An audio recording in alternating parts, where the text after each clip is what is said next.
apologize for what has happened, even though it's beyond our control. But we thank you that you were able to remain even in terms of the challenge that we were experiencing. We have called this press conference today. To address a number of issues that have been circulated, discussed in different media platforms.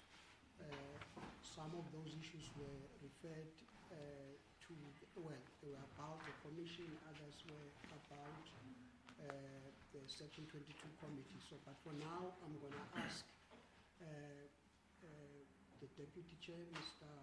George Mahlang, to introduce the members of the Section 22 and the commissioners, and then from there we will run with our program. DC. Thank you very much, Braamfontein. Let me just welcome all of you members of the media. Let me also thank you for taking time to come to this press conference as we intend to deal with some of the issues that emanated from our former chair's press conference that took place last week. So we welcome you, and we hope that through you we'll be able to share with the nation what the real work of this Section 22 committee is about once again. And in that context, I would like to just indicate to you who is with us. We have our chairperson, Umamtogo Baluva, the chairperson of the CRL Rights Commission. Next to him is Dr. Maloma, who is a member of the Section 22 committee. Maybe just a hand, Dr. Maloma. And next to him we have Ubaba Joseph Mazibugo, also a member of the Section 22 committee. We have Reverend Chronology next to Babusef. Next to her we have Reverend Daniels, and next to him, next to her we have Reverend Ntlongo, and on my left we have Reverend Moerane, and next to Reverend Moerane we have Reverend Mvambo, and these are the members of the Section 22 committee, Ad Hoc Committee. Oh, sorry. On my right, I thought I was the furthest left. On my right we have Reverend Sambut, that constitutes the members of the Section 22 committee that are with us today. I'm sure that that should be, it means that they are well represented in this press conference. It's also them that will be responding to some of the issues that were raised. On that note, thank you very much. Welcome once again. We also have our CEO, Dr. Edward Mabasa. Thank you. Colleagues, I'm going to shoot straight to our chairperson, Umeto Panazikaluba. She will handle the first part of the presentation and response, and then we will take it from there, Chair. Thank you very much. Let me also apologize for the breakdown in the system. The landlord should have a backup system.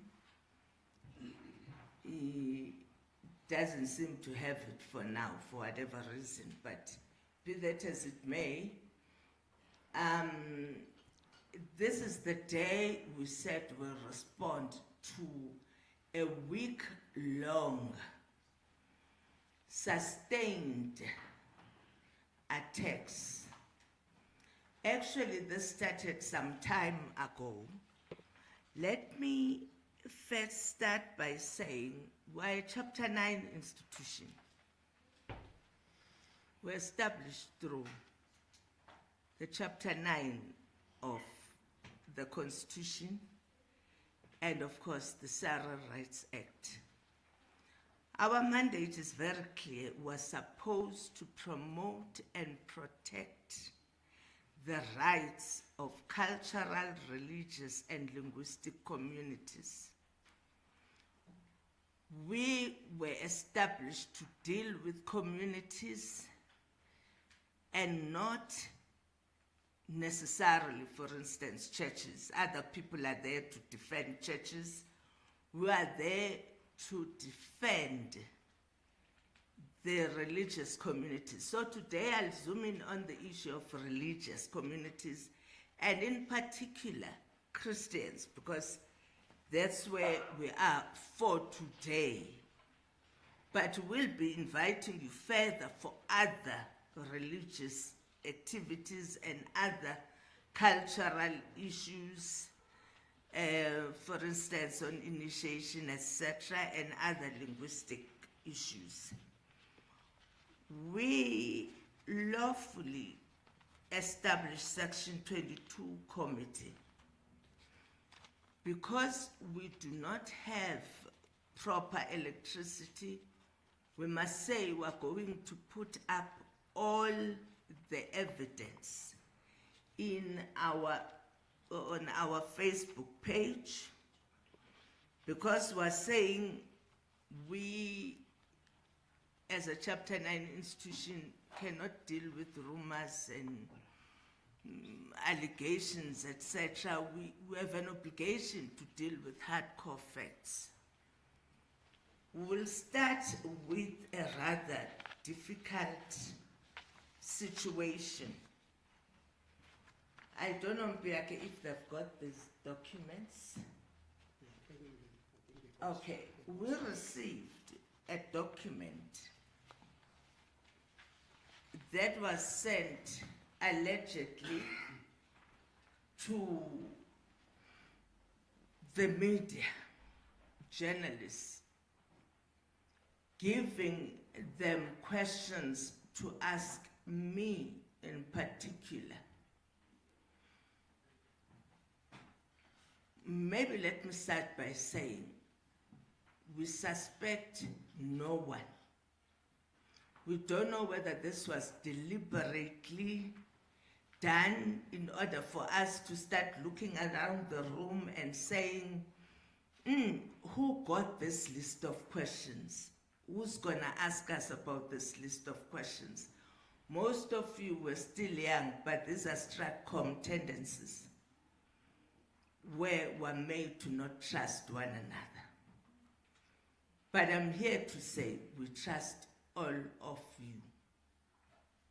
We think we are people. We've worked with some of you. You've showed us you're not scared of asking us questions. You have asked us questions when we're at press conferences without any other external people telling you what to ask us. What is difficult for us is that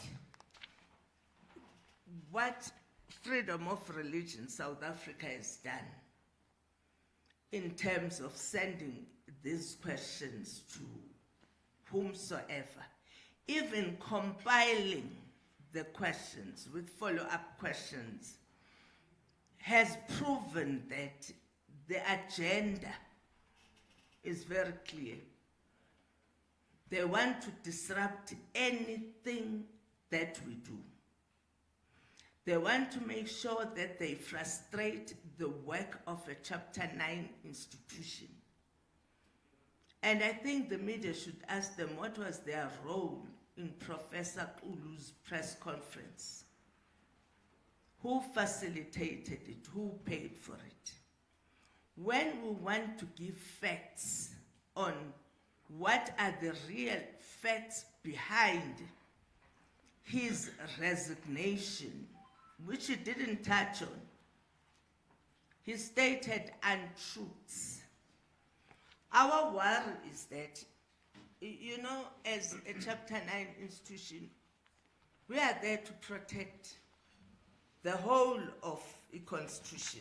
Section 16 talks to everyone has the right to freedom of expression, which includes freedom of the press and other media.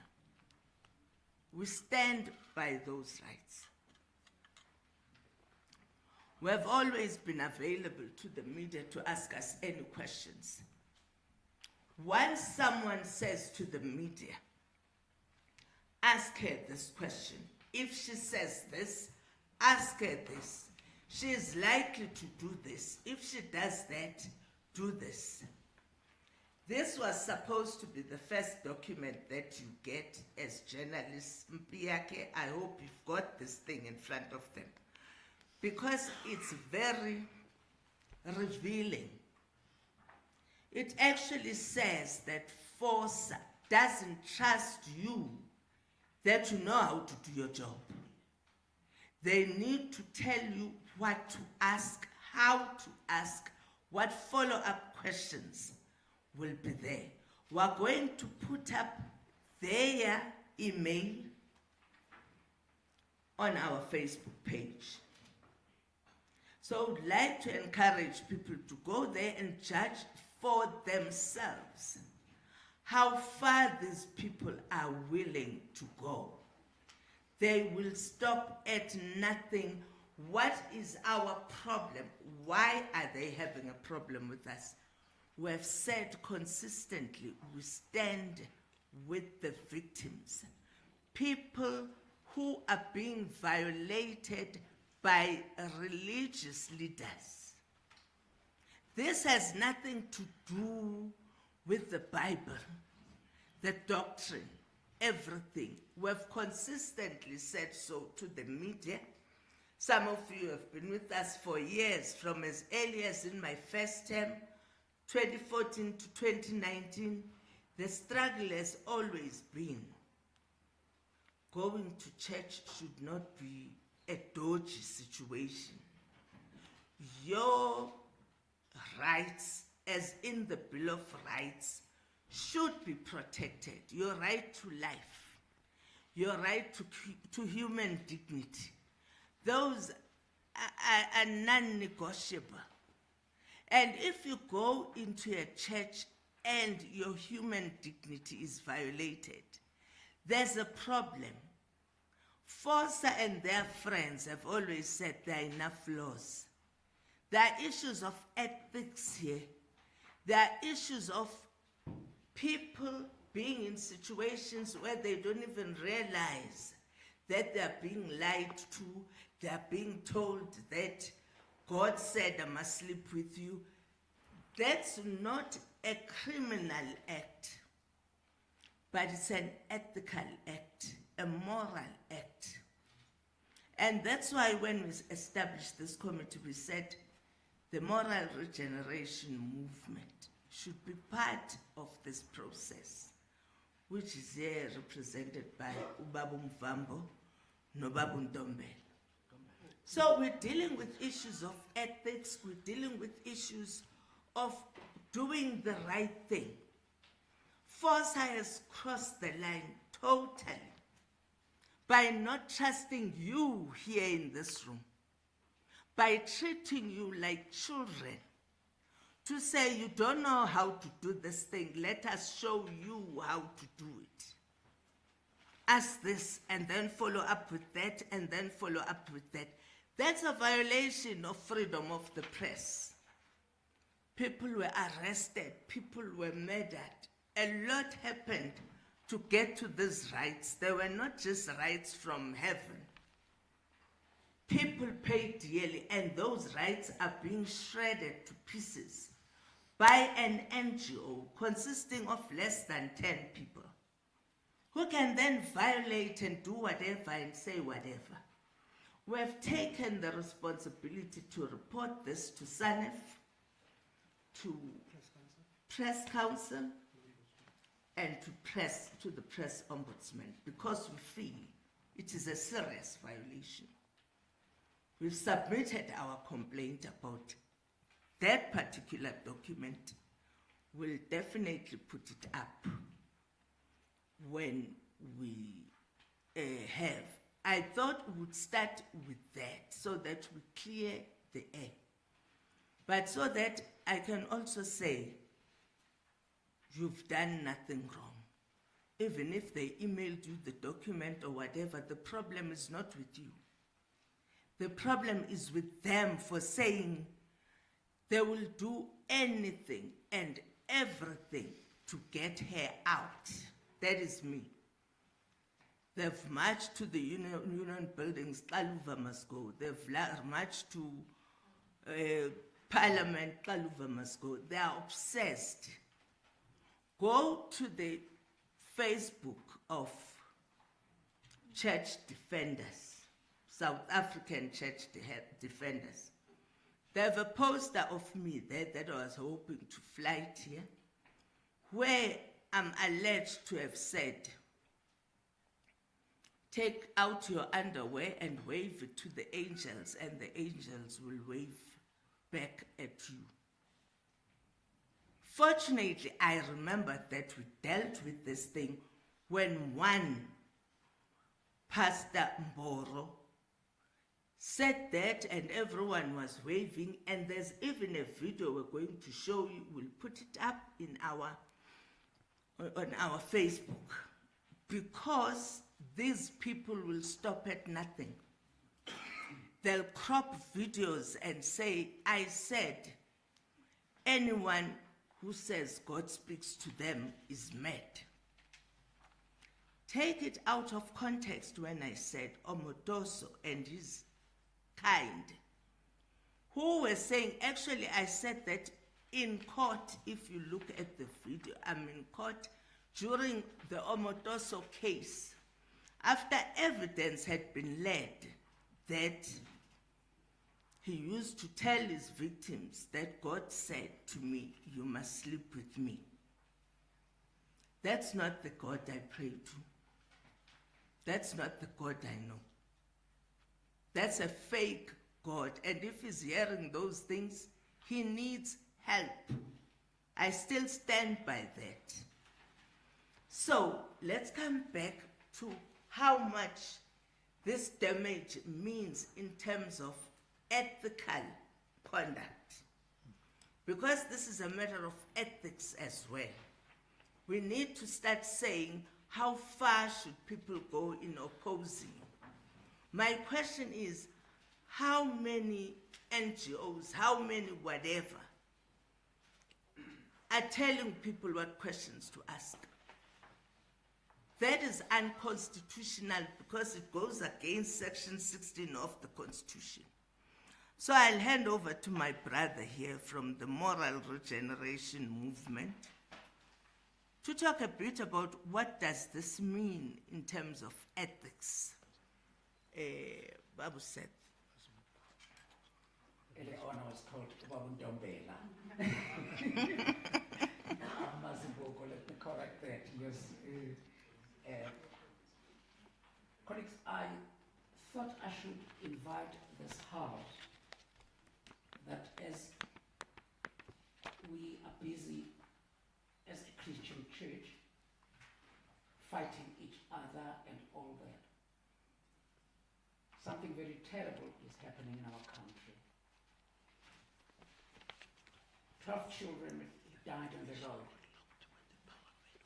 Pumalanga and Limpopo is flooded. South Africa is a situation now lately where when there is death or killing, it's not one person, but big numbers. I thought the church would be focusing on this by now, praying for South Africa. Can we just preempt this? And I'm going to request, I did this in our committee yesterday, and I'm repeating it here with you. May we all please just observe a moment of silence and just to bring into the fold what is happening in our country. May we all stand and just observe a moment of silence.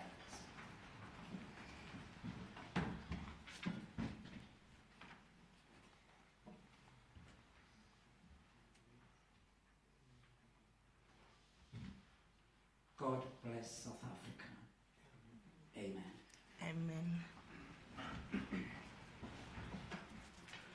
Colleagues, another disclaimer is that I am not Mfundisi. You should know better. And, but we are part of the Section 22 and committee, and our focus mainly is issues of values and ethics. And we will continue to support any organization and work with any structure on those issues. And these are the issues that are also embedded in the principles and the values of our Constitution.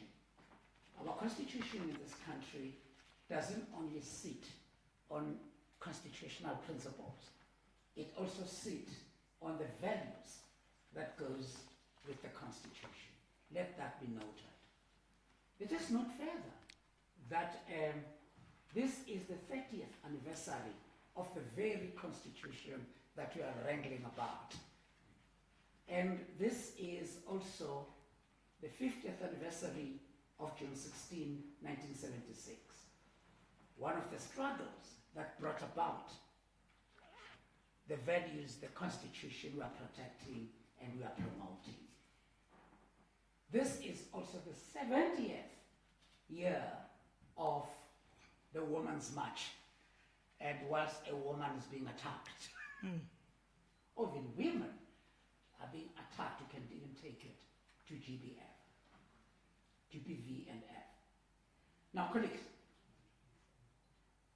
when I was requested by the committee to focus on this issue, and I'm not going to be long,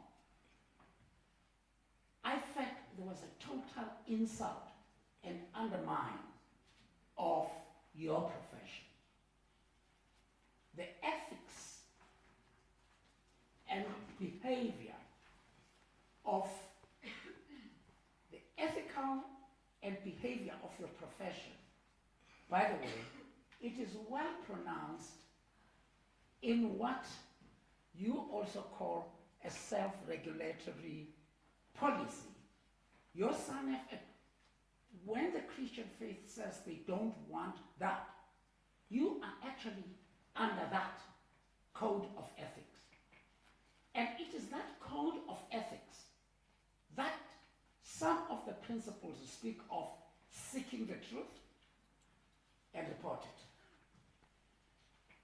Are we there? Not prepare questions and then report on them. I was strong yesterday in our meeting with the committee that this is something that you, in your profession, and in the dignity and respect of your profession, should be taking up, not us. And maybe us can take it up at some point, and we did it as we reported to SANEF and other bodies that are related to this. And again, defending your profession, and you might not need us to defend your profession. We believe you're capable of defending your profession and the values that go with it. What was interesting also is that the other value that comes up strong in principle in the principles of your ethical code is the principle of acting independently. Now, when some organization sits somewhere and then prepares these questions for you, what are they saying?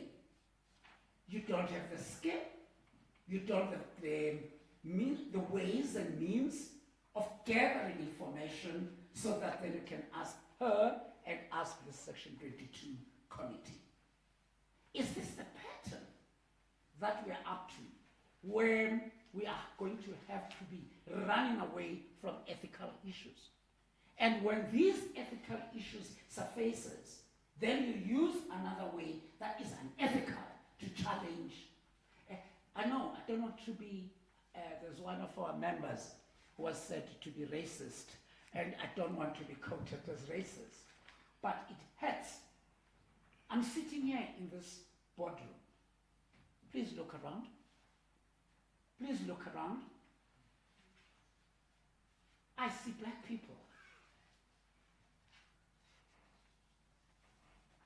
Is that politicking? The truth of the matter is that the challenge we faced with, and the challenge now that is moving slightly away from the issues, church, that is now moving out, that is now including you. I am famous as, actually notorious as an instigator of 1976. I don't want to be said that I've instigated you. and Robben Island is closed now, so I don't know where will I go.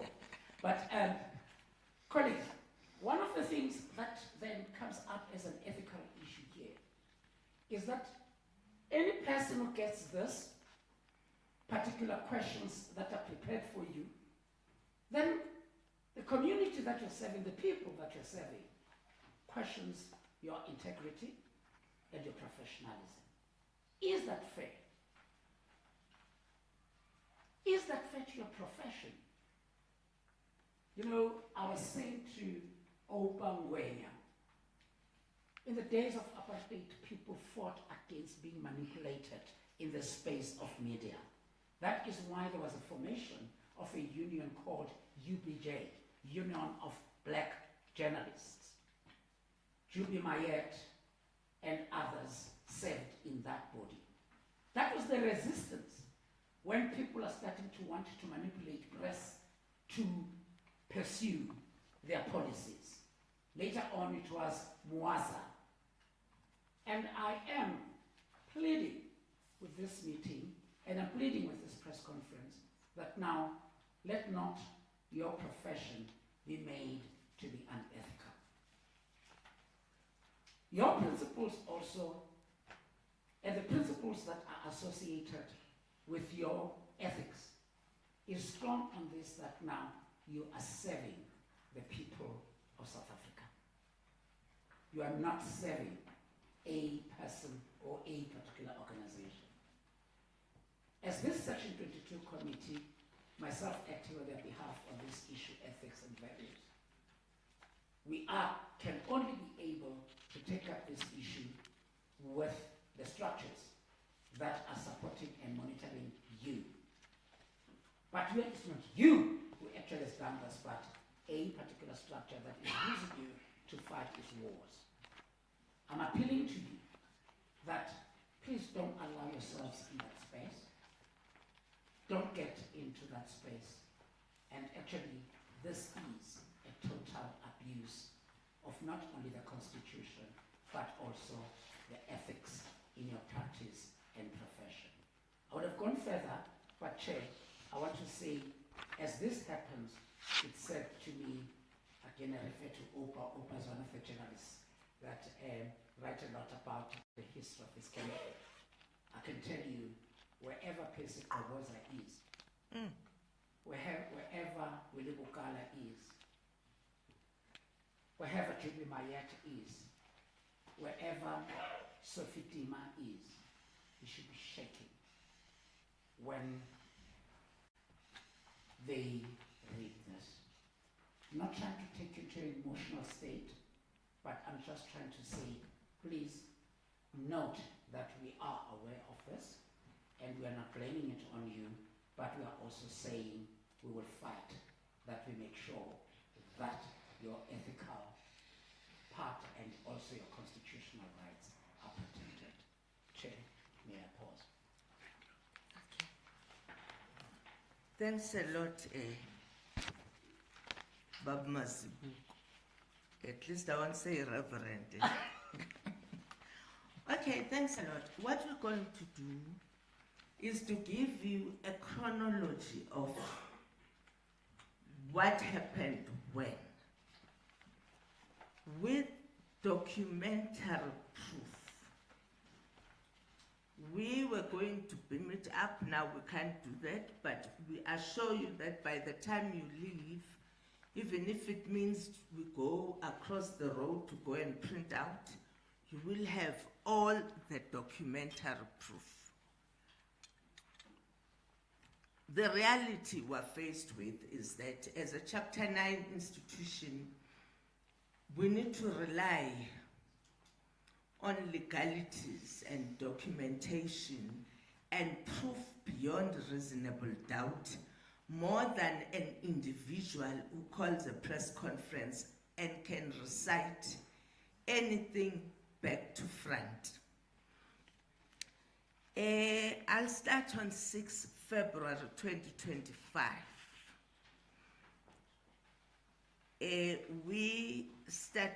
This commission started on the 1st of January 2025. We were appointed to start on the 1st of January by the President. We're the 5th commission. In our first sitting, I don't know if you've got this document in your packs, those that have packs, but I'm going through this document with you. It will also be posted on our Facebook. The 5th commission, in its first sitting, had a fully constituted plenary of 12 commissioners. The DC and myself are commissioners before we were anything else, what deputy chair or chairperson. We had first a strat plan for 2 days where we're deciding on what are we going to do, how are we going to do it, when are we going to do it. It was resolved that a Section 22 committee will be established there at the plenary of 6 February 2025. This was a unanimous decision. Normally, how plenary runs, there are proposals that we should do this or that, or maybe there's a report that is tabled, and then the question is asked around the room. Are there any objections? Our Act says we must reach consensus on issues. On this particular issue of Section 22, the same question was asked. Are there any objections to this proposal? The proposal also included a proposed chairperson. Okay, no objections from the 12 commissioners. Okay, is there a mover? There was a mover. Is there a seconder? A seconder is here in the room. The deputy chair was the seconder. You will get that minute so that you know beyond reasonable doubt. I see Ufosa is assuming that there were commissioners who objected to this, and in their note to journalists they are saying, ask her who are those commissioners, what did they object about? Was it a constitutional issue? Why were they objecting? I can say to you here, no one objected. Fortunately, we record these meetings. So if people out there in their quest to do whatever are saying there are commissioners who did not agree, it's part of disinformation. Everyone in the room agreed, and this is a binding decision until plenary takes an alternative decision that will then be voted on. So this illusion that Professor Kulu even names one commissioner who he says does not agree. That's not how democracy works. That's not how governance works. So it's his creation.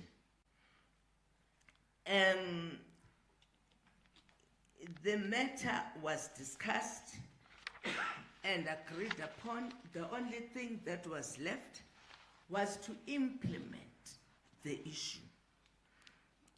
11 February 2025, the executives of the CRL Rights Commission, that's the chair and deputy chair, together with the chairpersons of the CRL internal Section 22 committees, held a press conference informing the nation about its 5-year plan, of which the setting up of the Section 22 Committee for Different Religions was one of the approved projects. It was indicated that the Commission was going to commence with Section 22 on the Christian sector. Moreover, it was announced Prof. Musakulu was going to head this committee. There were 3 commissioners there. Commissioner Mantula, as the chairperson of the Investigations and Conflict Resolution Committee, was at that press conference. You can go check your archives. Commissioner Peto was at that press conference. And Commissioner Makoboga was at that press conference. Commissioner Peto is the chairperson of the research Section 22 internal. Commissioner Makoboga is the chairperson of public education and advocacy. This was done to make sure that the decisions of plenary are taken through to the nation, and the people responsible are there to say this decision was taken. So if other people are now saying other things, well, I don't know where that comes from. You can go and check Kulu's ramblings, and then you can check which commissioner is said to be not agreeing, and maybe that commissioner can tell you when that happened, how it happened, and why it happened. What I will tell you is that as a Chapter 9 institution, we use governance methodology, we use good governance. We cannot move away from good governance. We're stuck there. Things have to be procedural. Professor Musakulu, 15 April, we're now in 15 April. Professor Musakulu was officially appointed as chairperson of the Section 22 Committee, effective from 15 April 2025, in a letter dated 25 April 2025. We will also make the letter of appointment of Professor Kulu to you, probably before they leave Biake, even if you go to Gender Commission across the road. He was accordingly introduced before the nation in a press briefing held on 15 April 2025. The draft terms of reference were also released. These were the draft terms of reference pending the establishment of the Section 22 Committee, who were then going to make input. The CRL Rights Commission had, this is between March and September 2025. The CRL Rights Commission had consultation meetings with various mega churches, Christian umbrella bodies, and formations like your fraternals, etc. The intent of these meetings was to inform them of the position of CRL on self-regulation, the formation of Section 22 for the Christian sector, and inviting some of them to be part of the Section 22 committee. This was a longish process. As you can see, it happened between March and September, because we were to meet on a one-on-one with the leadership of the various mega churches and umbrella organizations. It is important to note that Professor Musakulu was part of some consultation meetings, especially in KZN. In his whatever, I don't know what to call his press conference. He says people just appear here without knowing why are they here. He knows pretty well that is not true. This was a long process, and we followed through with it. And then 1 October, the Section 22 committee was convened by the CRL Commission for its first meeting. This was the first meeting where everyone was in the same room. In this meeting, the CRL gave a rationale and background behind, the formation of the Section 22 committee. In addition, the draft terms of reference, this draft was discussed, and members gave inputs that were accordingly effected overnight. Professor Kulu was part of this meeting and discussions and amendments. In his press conference, he says, as he was going up the stairs, he was suddenly given this document that he had never seen before. We have documentary proof that he was in the room the whole day when the amendments were being made and they were effected, and because the terms of reference is the responsibility of the CRL Rights Commission, they had to be signed by the chairperson of the CRL Rights Commission. He finds fault with that. Unfortunately, he is not the chairperson of the CRL Rights Commission. So in his ramblings, he says, as I was going up, some fellow rushed to me with a paper I had never seen before. That is untrue. He knew what the process was. And then 2 October, the CRL launched the Section 22 committee on 2 October 2026.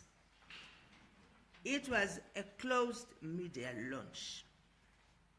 The committee members, we did this at Rhema Bible Church. We're given a room that accommodates about 200 people, and we had a guest we had invited. I'm sure some of you will remember that His Grace, the Bishop Barnabas Likhanyano, was also there at the launch.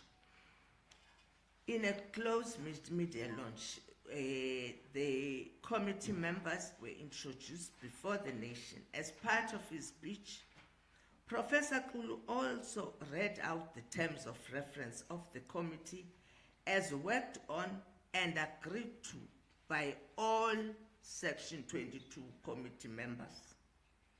During the launch, the matter of gender representation was raised. I'm sure most of you are aware that most structures and leaders seconded males to this committee. This is not unusual. This is a reflection of how religion works, how Christianity works, etc. And we're not going to fight with that. We're not going to start a war on, no, we don't want these men, send them back, we want women. That's not useful. We then said right there that we're committed to look at this matter, and we're going to look at co-option of other relevant women. This we did, and then there was a meeting on 31 October 2025. A Section 22 committee meeting chaired by Professor Musa Kulu was held on 30 to 31 October 2025. He was chairing this meeting. I came in briefly because I had to discuss the issue of We are looking at co-option and what do the members think. The members gave us a mandate to say, bring in women who are Christians and true believers. And I said to them, we will find those women. And these are women I think will not fall when the pushback starts. We brought in warriors. Reverend Khololo,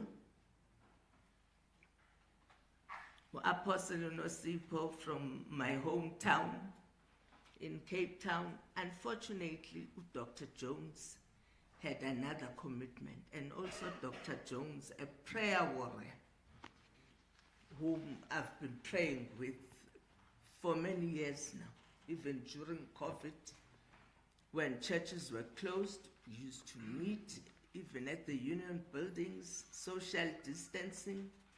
So we brought in women who are believers. He says these women just came in from the air. That's how he has become. He has decided to walk away from reality and the truth.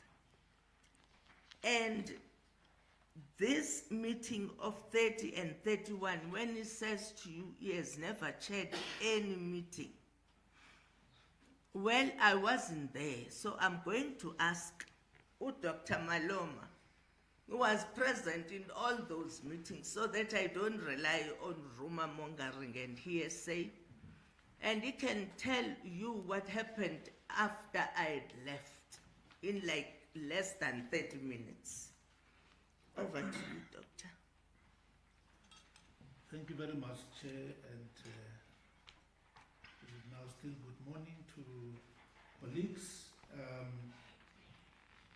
Speaking on behalf of Section 22 Committee, the meeting of the 30 to 31st October was our very, very first meeting as a committee since the launch on the 2nd.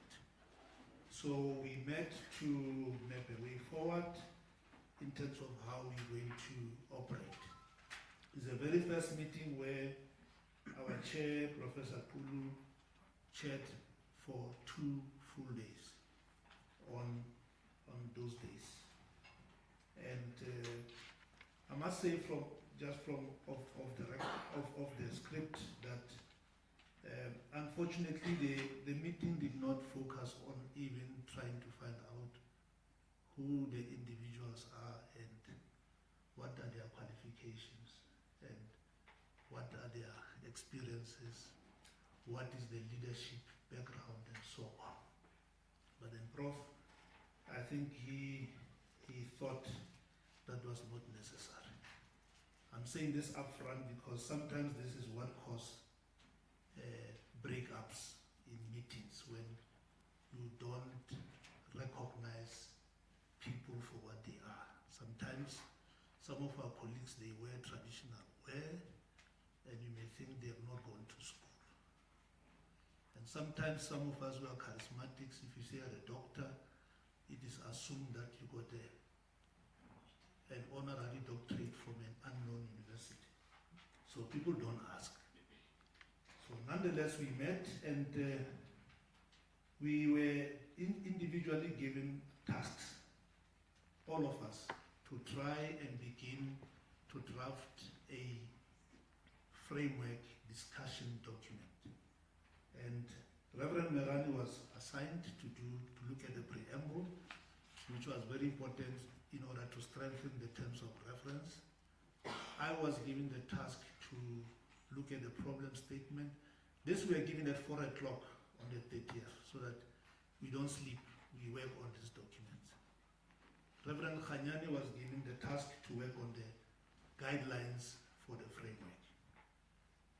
Advocate Lizwi Male and the brothers that are with us were tasked to formulate a statement of faith theological statement justifying why they are Christian. And I think they humbly took the task. And Reverend, Mtate Mazbuku, I'm afraid to say comrade, Seth Mazbuku was asked to work on the ethics. Pastor Macaulay was going to work on how we support churches. And on top of that, he was going to invite a guest that he recommended that he will tell us how you support communities. And the secretariat was established that will support us.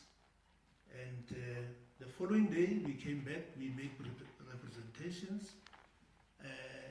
Reverend Meran was the first one. It was robustly engaged, discussed, amended, inputs were made, and I made a presentation. It went the same way. Everybody that were given tasks, we presented as asked. The challenge became towards the end of the day, on the second day, when the chair then asked us to submit all these presentations to him so that he can factor them into his document. And the committee felt no individual must be given the right to edit the Section 22 committee documents alone. And then a discussion ensued, and then under his chairmanship, an editorial committee was elected. That included myself, Pastor Josh Macaulay, Reverend Peter Khanyane, and Advocate Lizzie Mwani. And our task was very urgent, because it was Friday. We were instructed that by Monday we should have a document compiled so that he can then factor it into his document. Up to that point, we have not asked, what is this document you are talking about? However, we spent the whole weekend. We came up with a draft discussion document, and I then, as the chair of that subcommittee, I forwarded it to him on Sunday, and he did not respond. I then posted it on the group on Monday, and yeah, I think our chair really lost it, because he attacked that document as flimsy, as weak, as theologically unsound, biblically unsound, and the members were also responding to say, but why are you saying this? Why substantiate what you're talking about? And then why, if you have a document, didn't you disclose to us that you have a document? Because our terms of reference did not mention that we are going to be given a chairperson who comes with a document. We were told that the first terms of reference is that we must develop a discussion document that pastors can engage with during our consultation process.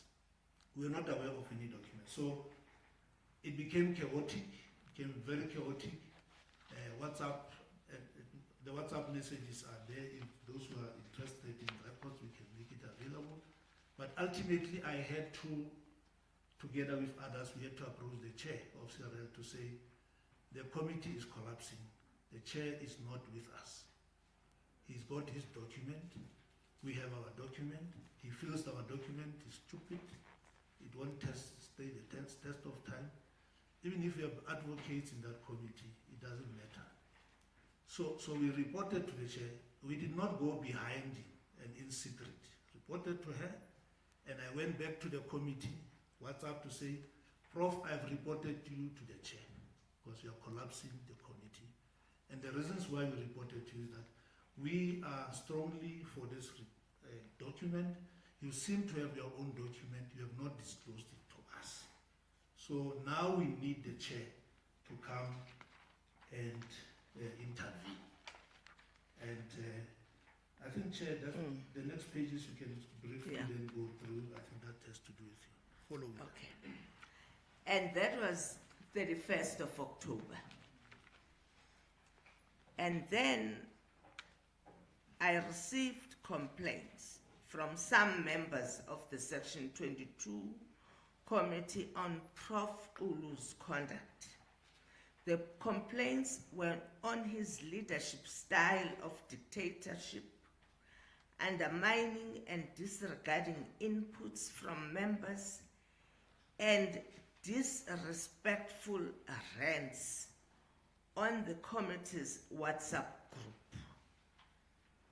I immediately asked the secretariat to shut down the WhatsApp group because that is where he was ranting and raving. So the WhatsApp group was shut on that day. I then engaged Professor Ulu about the allegations made by some members, and that I'm going to intervene. I'm not going to allow this committee to disintegrate because of him. And then on the 7th of November,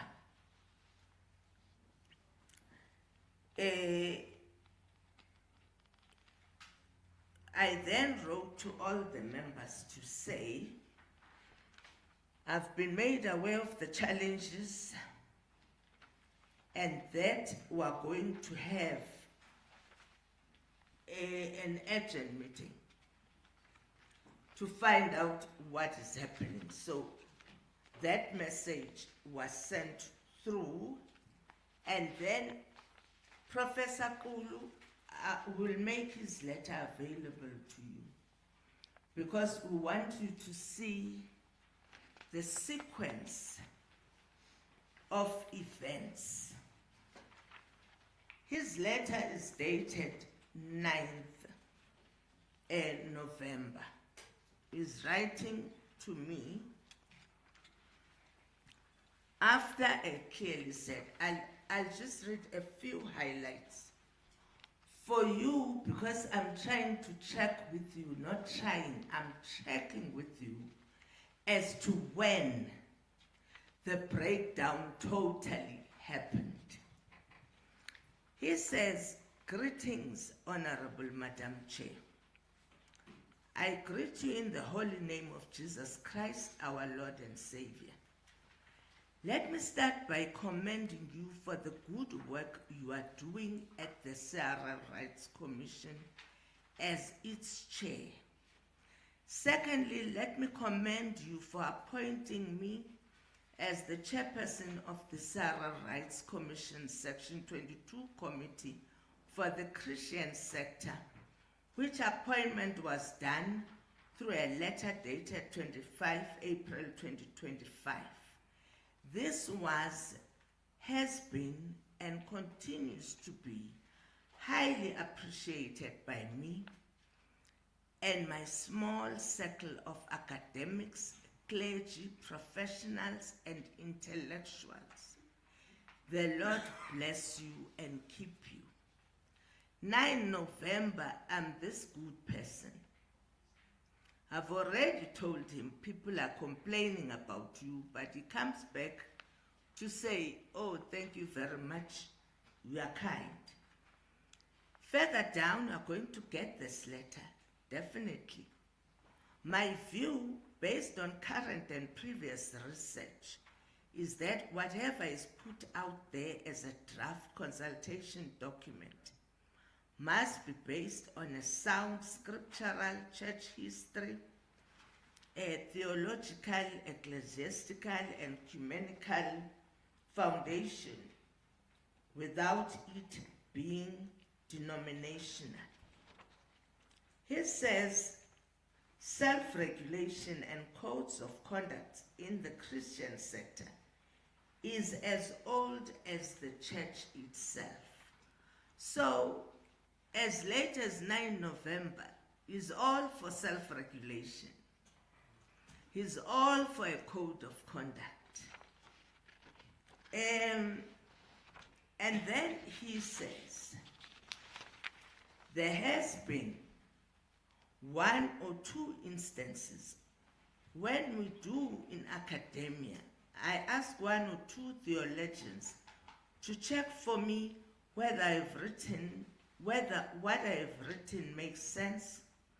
They start asking others as well, resulting in unauthorized leaks. One of the things I had asked him was, I hear rumors that there's a white paper here, Prof. I don't know anything about a white paper. I remember at some point we're in Parliament at the Cocta Portfolio Committee, and the issue of the white paper was raised, and this legislative framework. I clearly said to them, I know nothing as the chairperson of the CRL Rights Commission about a white paper. This was the first time when I got an inkling that there's something that has been given to his friends behind everyone's back. This thing that he's been sharing with his friends, we're going to give you just the front page of it because we feel we should deal with what worried me the most when I got to see this. This thing of his has a CRL letterhead. It's unauthorized by the CRL. It's his private thing that he says he's been sharing with his friends.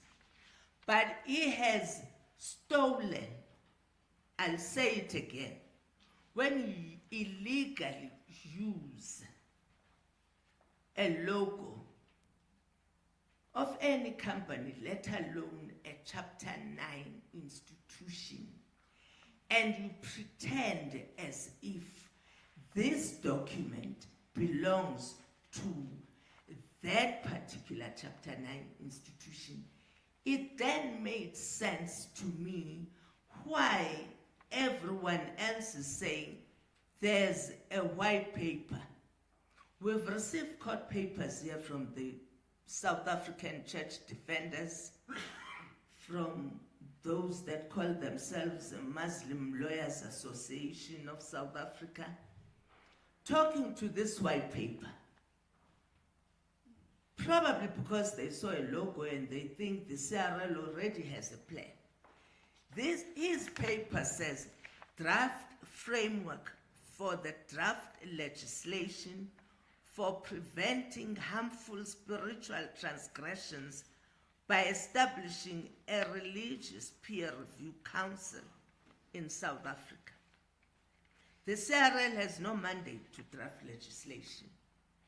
We can recommend to Parliament that we need a particular legislation. We can plan that there should be legislation, but drafting legislation, there are experts who do that. We don't do that. One of the things which were part of recommending Deputy Chair is the issue of the Customary Initiation Act. The CRL was in full support of that. We didn't develop the legislation, but we promoted the idea of legislation. So he went and stole the logo and then put it up as a CRL document. The relationship is breaking down, as you can tell. And then in November, 31 October to November, I received complaints. 7, I call a meeting. 9, he writes this nice letter to me, but he starts talking about something that him and his friends have been working on. The meeting on 25 November happens. In this meeting, the chairperson of the commission distanced the commission from any white paper or any draft framework for the draft legislation for preventing harmful transgressions by establishing a religious peer review council in South Africa. Any document talking to that, I said it in front of the Section 22 committee members that we are distancing ourselves. I remember I even said jokingly to them, actually I can even take a lie detector test at this point to prove that I know nothing. And then I left the meeting of the 25th November. I went there to clarify that this is not from us. I remember there was this emergency he had created that you need to finish this thing and finish it now.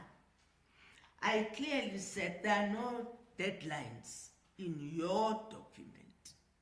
You yourself as the Section 22 committee will determine the deadline. You need a document that you will all agree to. And I said, I gave an analogy of, old and housewives at another level. This is like cooking sample. Women like me who cook sample, it takes its own time. So don't do a stir fry of your document. Take your own time. There's no emergency. And then I left. I don't know what happened thereafter. I'll ask Dr. Maloma to say. He keeps saying he never chaired. I chaired all meetings. I wasn't there. Thank you, Chair. And I'm again speaking on behalf of the Section 22 committee. It's not my story. And then they are here to attest.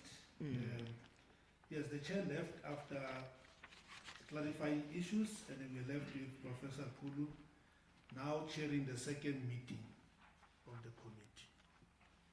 And then among the agenda points that can be made available was the approval of the previous meeting minutes of the 31 October. The minutes were read by him, and immediately after reading the minutes, the committee decided they actually requested that he must go page by page to verify the facts. And it came out that some of the critical decisions that were made on 31 were missing. And it became a huge debate. But I think it was disappointing to discover that he actually wrote the minutes. He chaired and he wrote the minutes. And we questioned that, Chair, you can't chair and write the minutes, particularly if now there are missing information from the minutes. So we insisted that those missing details must be amended, must be effected in the amendment of the minutes before they can be approved. Then it was an issue because we were under impression that our document is going to be discussed so that we finalize that process.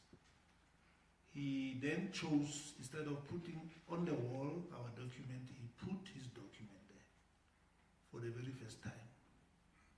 A very nice academic paper, headlined as it has been read. And then in fact we said, give us the summary, executive summary, and maybe conclusions, blah, blah, blah, because we don't even have time. So he presented his stuff there. After presenting the committee, without any reservation, rejected that document and said, Prof, this is your document. We encourage you to approach universities to publish it as an article or keep it safe until we have gone through the process of consultation with pastors, because this document has cost us so much harm in terms of public trust, because out there they think we have a document and this is your document. So we distance ourselves from your document and insisted, now go and read that. It's November now, we give you 2 months homework, you must study. He said, no, we're not going to read it. We're not going to read it. It's a waste of time. You cannot bulldoze us with your document. And I think some of us, we almost said, but you're not a Matlanga Commission. this is a committee, section 22. You must lead us and guide us. Don't impose your document. So we resolved that we'll meet in February for a strategic plan in which we're going to finalize our document. However, something necessitated that we should meet rather urgently on the 17th and 18th of December. And Professor Kulu was also part of this meeting, wherein we requested that rather than postpone it to February, let's rather conclude our document, because people out there, when you go for interviews or people are asking, we can't give them anything on the table to work on. So we're really, really incapacitated. So we needed to have a document that we can circulate. So the process of developing that document went over 3 days, 17 and 18, and on the 19th we released our document. So he was part of that process. It was the document that we released on the 19th. It was robustly debated. And of course the chairperson was there as an observer. I was asked to facilitate as a chairperson of the Edit Committee. We went through that document line by line for 2 days. At the end of that process, I was then requested to present it to the press on the 19th. We also presented a summary of the press statement on the 19th of December. Of course, the chairperson at that time, like he describes, he became totally uninvolved, totally disconnected. Even when you try to ask questions, he will just not comment. And unfortunately, he was observing the robust debates in the process of developing a document. And then anybody who has been involved in the production of any document, there are robust debates, and you go to and fro with ideas. But you're focusing on the document. Then what becomes important is the document, not the prior debates. And then come out and say, hey, they even said this, hey, they even said this, they're lying, it's not there, it will be there. No.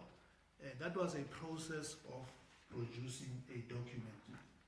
Not, even when you write minutes, you don't write everything that is written. So-and-so was smiling and he said this smilingly or angrily. You don't do that. You capture the decisions. So on the 19th, we called a press conference and successfully launched this document that we now call our Bible, so that the community of pastors out there can begin to engage with this document. It is now more than a month since we have released our document. No one in the country has objected to any part of the document. No one.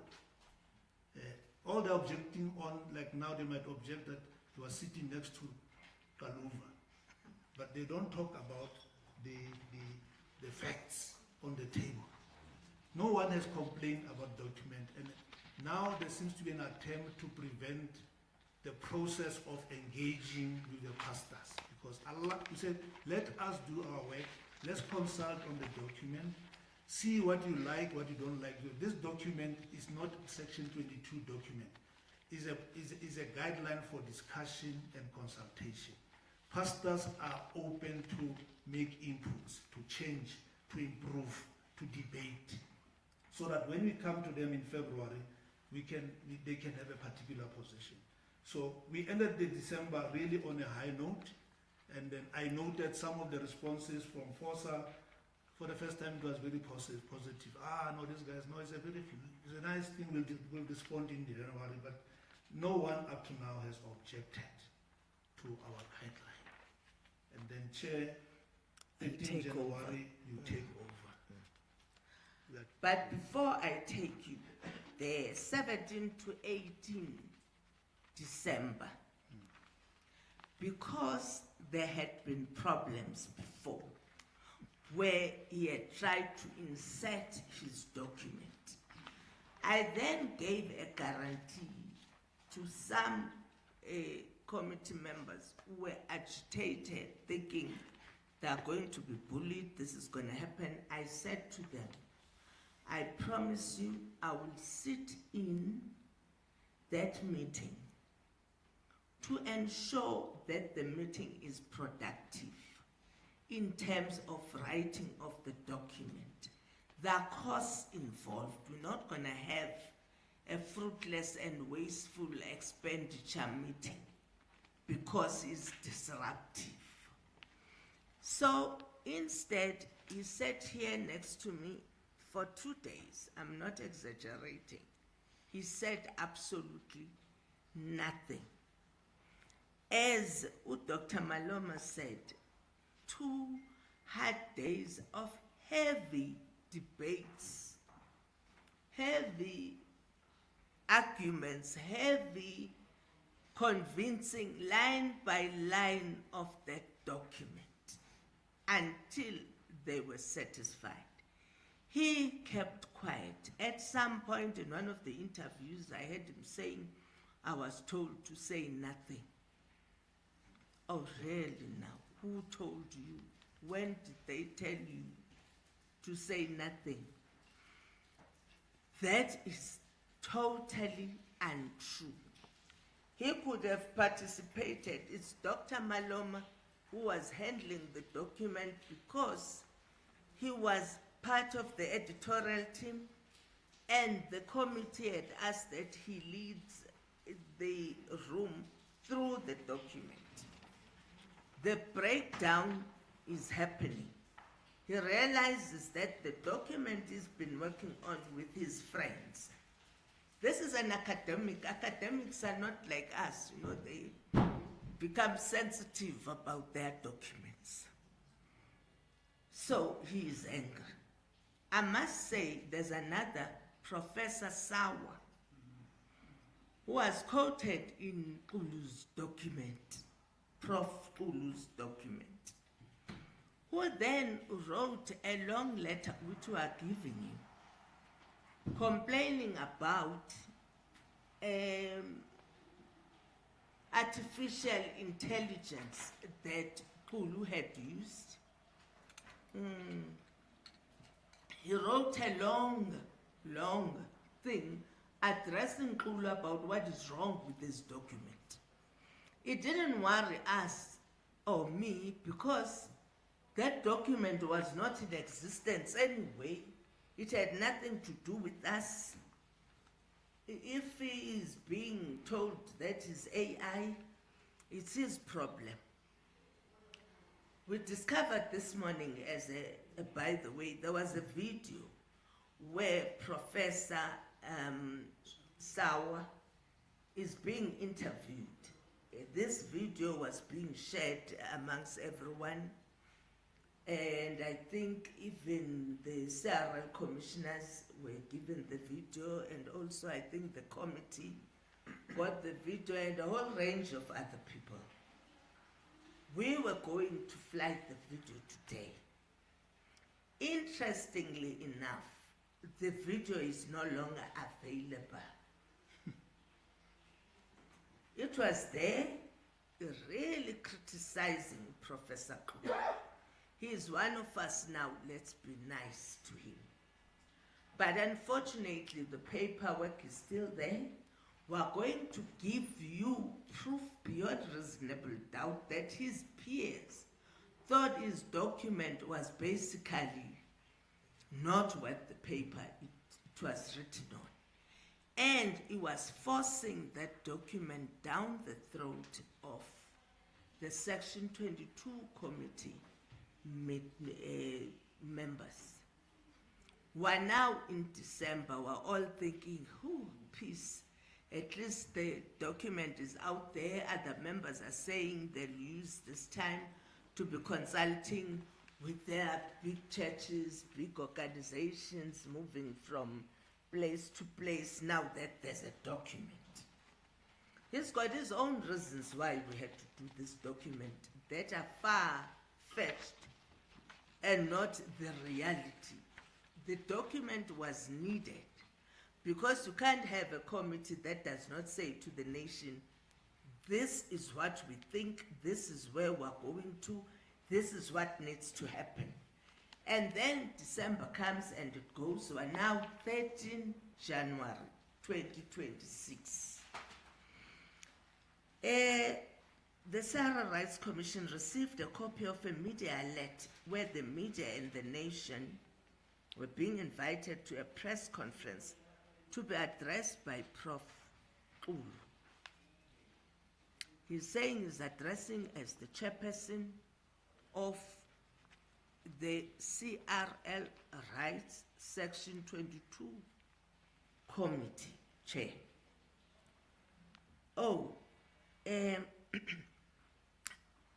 We then convened an emergency online meeting of all Section 22 members, including Professor Kulu, to discuss this development, which we knew nothing about. We needed to get a guarantee from the Section 22 committee members that they know something or they don't know anything. Before we react, we needed to be sure that they were aware that there is a press conference to be addressed by their chairperson. The Section 22 committee met and deliberated on the media alert about the press conference to be addressed by Professor Kulu. Professor Kulu, although he was sent the link, chose not to attend this online meeting, where he was supposed to explain to all of us what is this thing that is happening in Birchwood. Subsequent to this meeting, the Section 22 committee worked and passed a vote of no confidence in Professor Kulu's leadership and informed the CRL Rights Commission of this decision in writing. This proof will also be given to you so that you can be conscious of the sequence of events. And after receiving this, the Section 22 committee also released a statement distancing itself from Professor Kulu's press conference.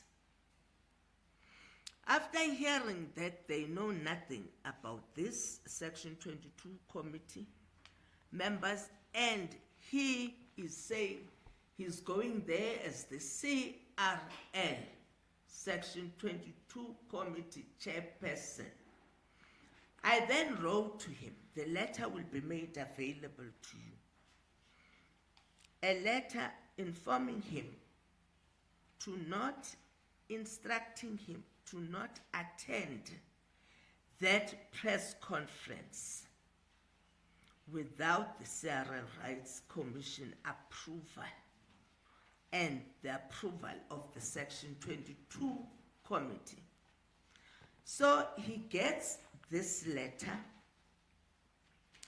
and the other letters about vote of no confidence and the distancing of the Section 22 members from his press conference. That is being facilitated by Freedom of Religion South Africa.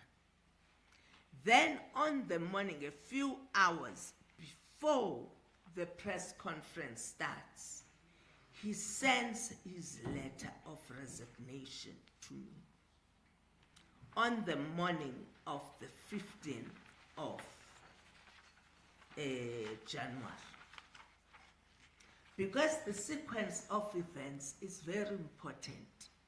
What is presenting out there is really not the truth, and we have documentary proof that none of this is true.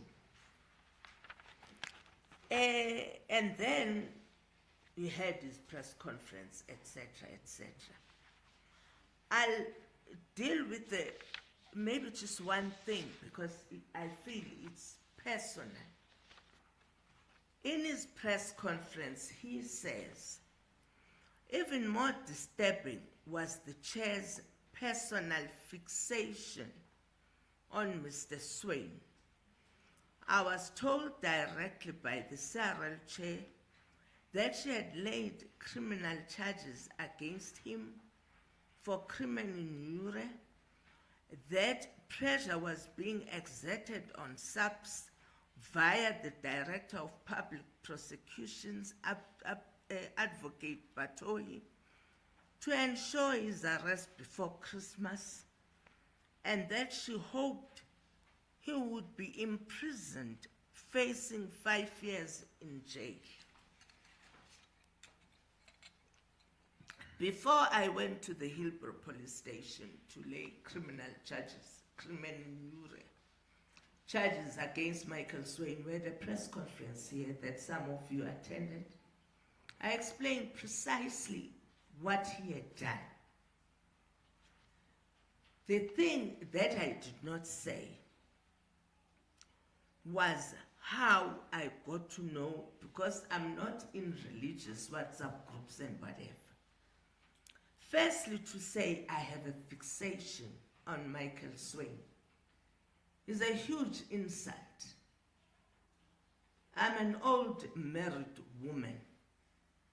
He accuses me of having a fixation against a man. Why am I having a fixation? It's an unfortunate term to use because it is insulting. It's got innuendos and undertones. And as a woman, I object vehemently to being insulted by Professor Kulu. One of the things we're going to give you is Professor Kulu's affidavit, where he says, this is to swear, it's commissioned, this affidavit. We've just redacted his personal things and left his name.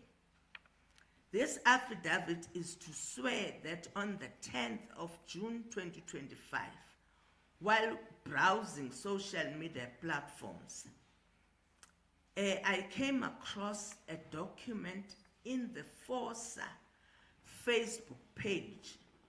The document was titled CRL and State Regulation of Religion, Defending Religious Freedom Against State Control. That was what the document was called. The document had 56 pages. It also called for readers to support Forza financially. I passed the document to the CRL Rights Commission chairperson because the contents of the document were factually inaccurate. That is the entirety of my interaction with the said document in June 2025. This is the whistleblower who then comes to say, I have a fixation with Michael Swain. He's the one who told you, hey, Michael Swain is insulting you this side. And I had to do the right thing and defend my integrity, my good name. When you say I have basically stolen money from the National Lotteries Commission, the word said she facilitated 1.5 million rands for the Cheryl Zondi Foundation, and then she inserted herself as the deputy chairperson of the Cheryl Zondi Foundation, obviously to go and steal the money earmarked for victims, poor people. We all know what is happening at the National Lotteries Commission. What this proves is that these people will stop at nothing. By these people, I include even Professor Musakulu. He tells me that these people are telling lies on affidavit. He comes back, he says, I have a fixation. And he accuses me of all sorts of things. He says that I want him to go to jail for 5 years. Even when I had the press conference, I said, I'm going to the police station so that this man can be arrested. I can say even today, I want him arrested. I will not say before Christmas because I don't control the system. He says, I went to Advocate Batohi to complain about SABC. You all know the National Director of Public Prosecutions does not control SABC. He said this at the press conference when some of you were there. I want this case to be finalized. I'm going to push for this case to be finalized. That I can attest to. No matter what they do, we must learn in this country that insulting people is not an option. We also, at some point, if you look, for instance, at the Facebook of the South African Church Defenders, that Facebook is about fake news about me. I've decided to report them to Facebook. As a Chapter 9 institution, we rely on the laws of this country and we do what needs to be done. When you insult me, I don't go back home and look for Izinkab.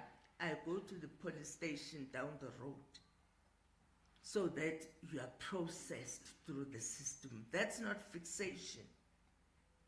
That's dealing with what he himself said on affidavit. That is the one who was the whistleblower. Now that they are friends with Forza, he needs to rewrite the whole truth and bring in untruths. That for us is the truth.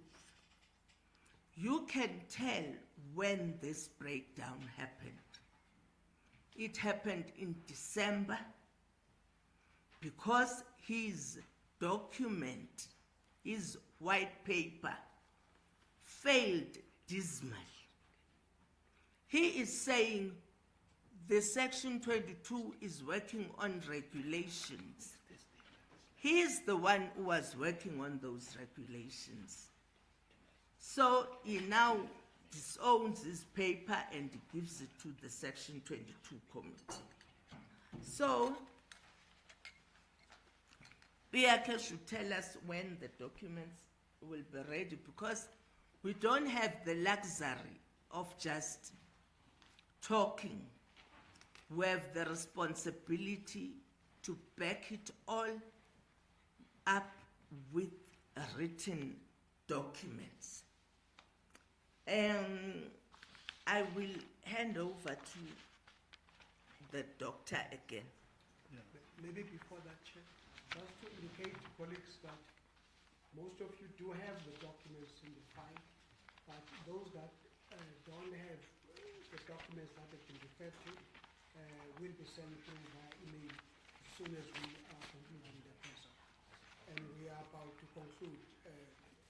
Yeah, thank you very much. I'm quite sensitive about the time. I think we have wanted to do more, but I think it's important to slide through just a few minutes a summary of the committee's response or defense in terms of its processes and its document.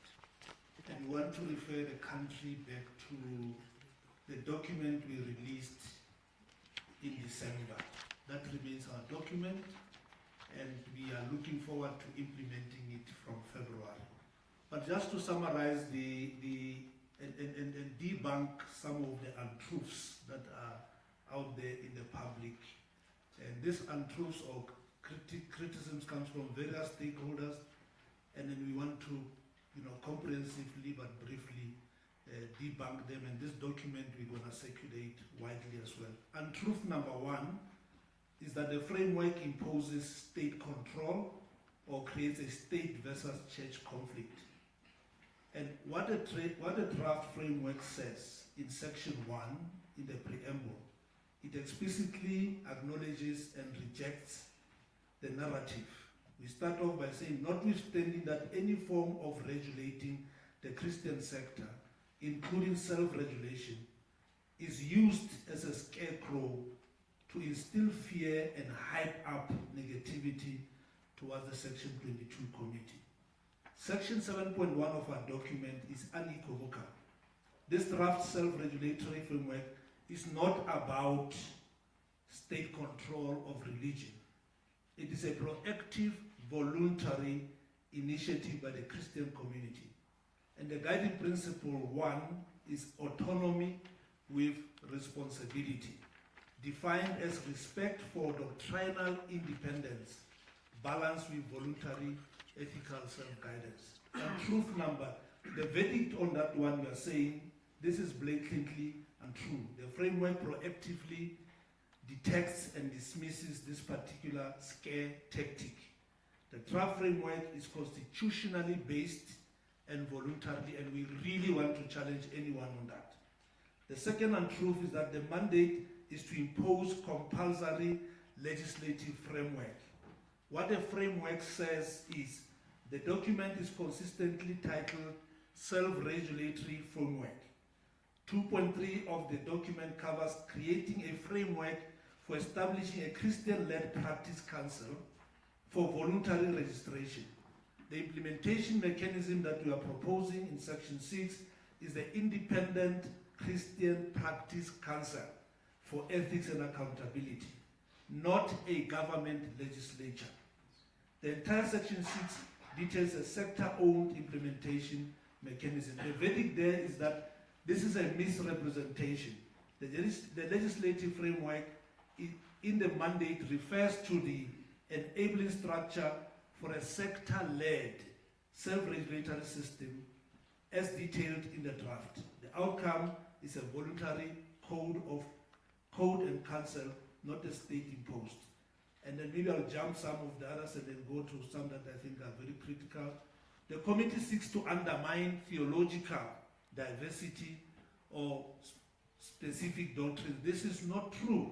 What the framework says, guiding principle number 6, is considering, requiring accommodation of all Christian institutions, regardless of size, of type of Christian institution.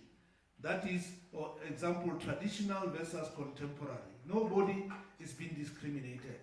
In the glossary in our document, it defines Christian organizations as united by faith, but varying in structure, governance, practice, worship, service, and activities. The pillar of ethical conduct, 5.2, regulates behavior, not belief. It neither mentions nor interferes with specific doctrines, such as the fivefold ministry or absolution. I don't have time to talk more about that. So the verdict is that this untruth is untrue. The framework is doctrinally neutral.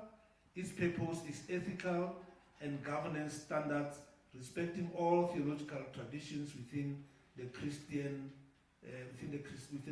sector. And maybe this one is also important. The process is exclusionary, is politicized or racialized, is a new thing that is emerging now. But what the framework says is, in terms of our Annexure A, this is very important. We present a comprehensive roadmap and consultation process involving 13 stakeholder groups, including all umbrella organizations, denominational leaders, fraternals, individual pastors, dare I say that, abuse survivors, theologians, and the public. Section 5.2.8 of the Code of Conduct mandates treating all with dignity, irrespective of race, gender, ethnicity, or socioeconomic status. The framework's primary purpose is to strengthen the church's moral witness and public trust, not to engage in politics. So this untruth is contradicted by the framework. The draft calls for a broadly inclusive national consultation and explicitly prohibits discrimination. The claims are challenged by the document's intended process and principles, and we'll give you this to read the other three. And we therefore call on the church community throughout the country to say, we are not going backward, we are going forward. Section 22 is not going to be collapsed. It's a legitimate, constitutional, legally established entity. It has got a document that it has drafted. In February early, we'll be meeting to draft out an action plan, and we are going to visit the churches across the country, and nobody will stop us. So people must just give up, because the church belongs to the church, and this process is about the church, with the church, and for the church. So I think we need to emphasize that, and I want to thank you, ladies and gentlemen, because I don't want to delay you any further, and we had other comments to make, but I think this is what we wanted to wrap up with. And thank you for your patience. Well, thank you, Chair. Thank you, Dr. Maloma. Just a quick correction. In the document written Chronology, 6 February, there was a typo there. Instead of February 2025, it said February 2026. So if you can just correct that. But in the final document that will go on our platforms, it will be the corrected version. We will also be circulating this as digital copies to all of those that have written their names and their particulars. Can I just get some questions? I'll take 5 questions so that we move towards the closure of the presser. I'll take 5 people at a time. Let me start. Okay, let me see the hands. You can raise this minimum 2 questions as Media House. So say you tell us your name, then the 2 questions, if there are 2 or 1 question. The name, the Media House, and the question. So let me see the hands. I saw the hand this side. Okay. And then you see the hand there. I see another hand. So I'll take those 3 for now. Okay. Let me start here. I'll come this side and then yeah. Can you give them the mic? Good morning, it's Vikanya, MDN TV. For now, I only have 1 question. In your statement, Chair, you indicated that Prof. Tulu used the Commission's letterhead in his document. Does the Commission intend to pursue legal action against him for the alleged unauthorized official letterhead? Thank you. Okay, thanks. Let me take a question that side. There was a hand this side. Yeah, okay.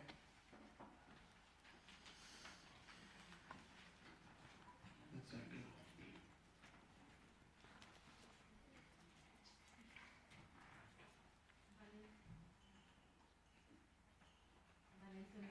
For SABC News.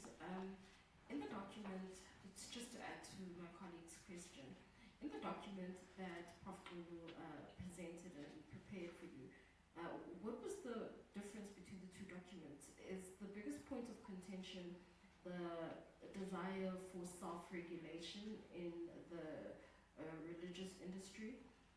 What was in fact incorrect, which would have caused some other industries or other faiths to come and lay criminal charges or relay charges or want to take the CRL to court? Thank you. Okay. Thanks. There was a question this side. Hello. Thank Thank you very much. Good afternoon. My name is Cliff from Chakaranda Film News. Just one question, which I think has been touched already by Dr. Maloma, to say the resignation of the chairperson, how will this dent the work of the committee? And have you started the process of appointing a new chairperson? Thank you. Okay, we will respond to these questions for now, then we'll do a second round. Chair. Okay, thanks. The illegal use of the letterhead, I think it came from you, Sisi. It is illegal to basically steal a letterhead of any institution, as I said. We will be tabling this at our next plenary. For plenary, as I said, we tend to take decisions jointly.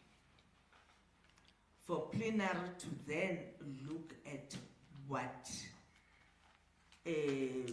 steps should be taken about this.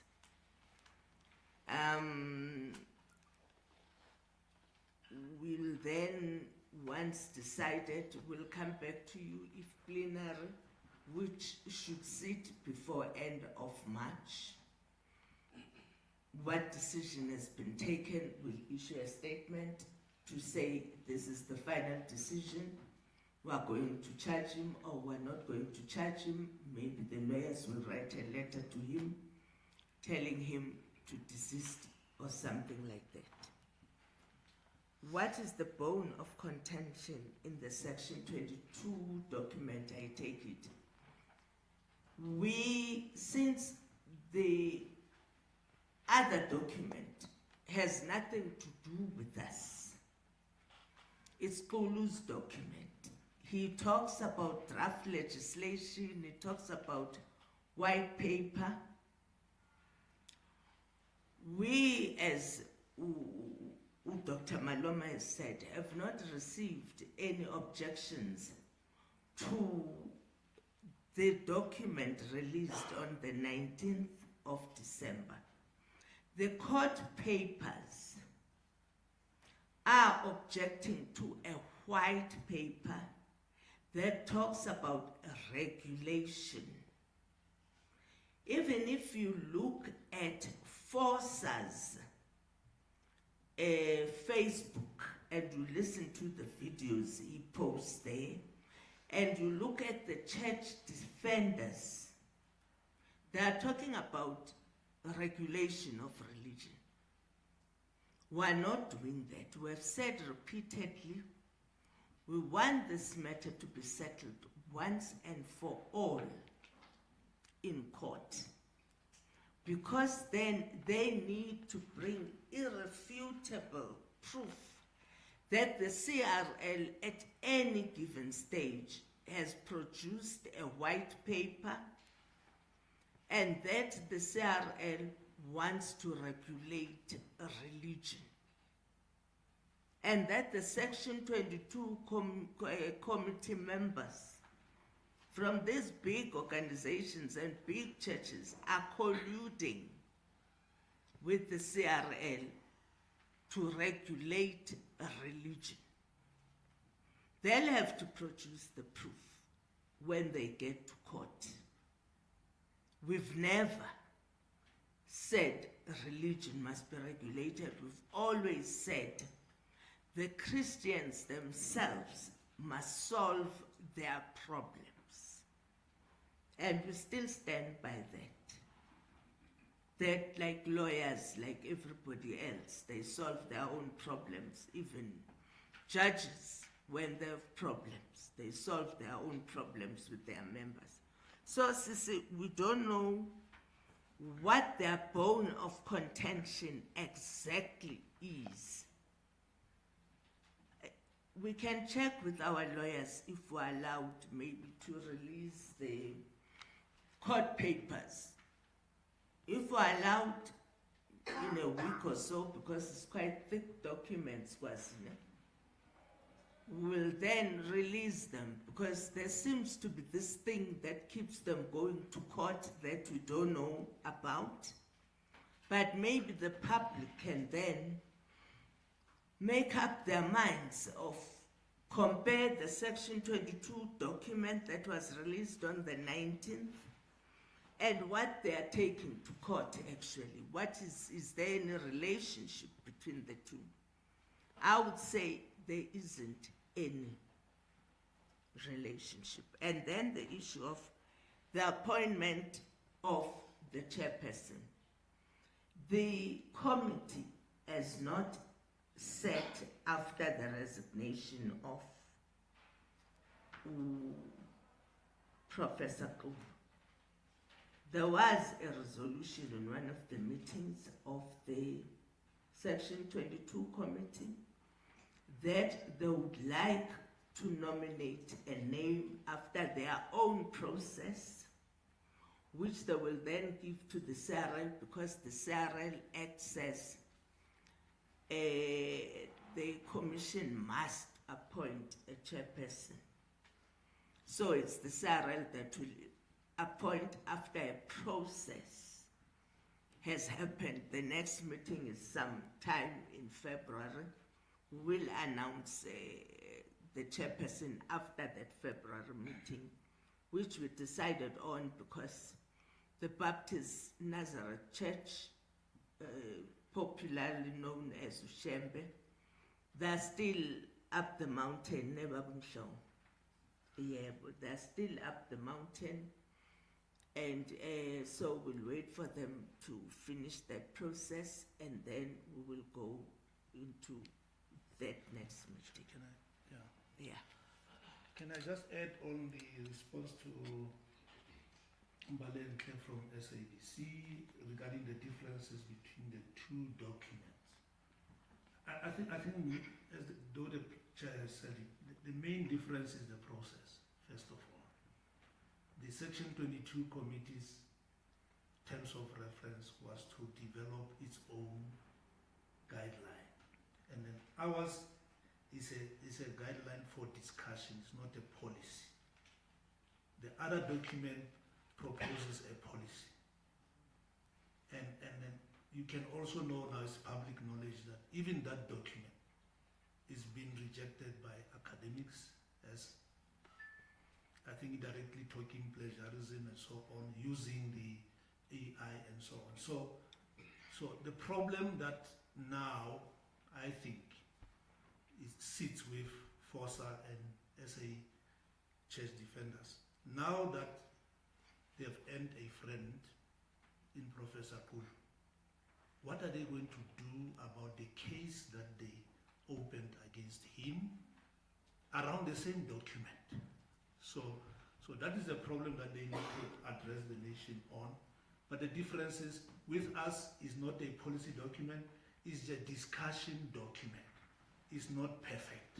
It's still going to be shaped and influenced by church leaders across the country. His was supposed to be endorsed by us and be finalized into Parliament if that was the case. But we understood that it cannot be a white paper because Section 22 does not have the power to develop white papers. I think that distinction is very important. You want to add that? I think one other part is the emphasis on the ethical side of things here. I keep on, they get tired of me in the meetings because I bring in that aspect all the time. Is that let us actually look at some of the things that are recommended by Professor Kulu, are things that today we're sitting with some Professor Sawa, who is demanding some kind of protection on intellectual property. Now, that sits, imagine if this paper, we had accepted it, we would not be able to distance ourselves from this paper if the Section 22 accepted this paper. And we were very strong. And you know, my problem also, people, is that it was Professor Kulu who actually requested that even go into these teams and develop a document. And he knew at the time that he had a document somewhere. And then when we have developed this document, then he says, here's a document. Now, that to me is being very unethical. And we cannot take that unethical practice into the public, at least. I've not spoken about religion, church. I've just spoken about ethics. So it's just a pity that I think even FOSA hurriedly called that press conference having not interrogated what they have put out there in the open. And again, SABC, the lady from SABC, what worries me in this whole thing is that now, maybe if there was a process of FOSA and them all sitting down and say, let's talk, let's look at this, and we have made those advances, and there's never been some kind of a document. And again, I'll go back. The people who are drinking petrol are still, the women and children who are being raped are still. And you can go on with that list. And some people, maybe, as someone said in the last interview, that you cannot legislate ethics and values. You just cannot. But that is why yourselves, SANEF, have all the other organizations that are looking at ethics and values. You can only self-regulate yourselves and develop those, principles and those ethical practices. And that is the exercise that some people are blocking and go to even the extremes of stealing our chair. Thank you. I think we will be taking 3 more questions, then we close off. I just want to emphasize on the question, because I had to go out, age is counting. We have to go into this. It's Prof himself, when he was sitting there, that the document that we are producing is not a final document. It's a living document that will be corrected as we engage with constituencies out there. So there's no way that we could have produced a white paper. White paper, when we're circulating, it's something that informs a bill. So therefore, our document is a living document. We wasted time now, of course, because in February we were supposed to be hitting the ground to consult with our constituencies. And I can report, last night we had our special general meeting of members throughout the country who were engaging on this subject, who said they support this process on condition that what we are discussing here is not to legislate changes. That's what I actually say. We are mindful of the irregularities that are happening in our name by unscrupulous pastors and practitioners who are behaving unethical. So the religious communities out there, they want to regulate themselves, making sure that those policies, the constitutions that they have, they make sure that they are followed to the letter and their members are safe, and they have to correct the behavior of other people who are misusing the religiosity of our people, because our people are so religious. Whatever you can tell them, they will do it. And therefore, we really need to make sure that we stop this thing of abusing people who believe and listen to us from the pulpit, not thinking that what we say is exactly what God says must be done, whereas it's horror sometimes things that we do and misuse the faith of our communities. So we say we will make sure that we keep to what the document that we have produced says, to were to consult, we'll start consultations, and out of that consultation, we will now make those comments and formulate a report that will be presented. And one thing that maybe was not reported on, there is this thing of saying the CRL Commission is actually running the show. We have a team of, we call secretariat. That's what the Commission has offered us, that we should not struggle to compile the minutes and so on. This team, the CRL, is only in our room through its secretariat to making sure that they document the discussions. But we are the ones who will okay our own minutes, because this will be our deliberations, not the Commission's deliberations. So we promise society and the nation out there that we are not here as pawns, people who are going to be manipulated for other reasons that are known, because we are representing constituencies here. We are not here because, as the document produced by Prof, that people were just picked up and opted for other reasons. We are here, we report somewhere after the meetings. So we really want to say to the public, we owe you to come to your districts, to your locals, to your provinces. Please, let's work together collaboratively. Thank you very much. Thank you. I think we need to move towards closure. Okay.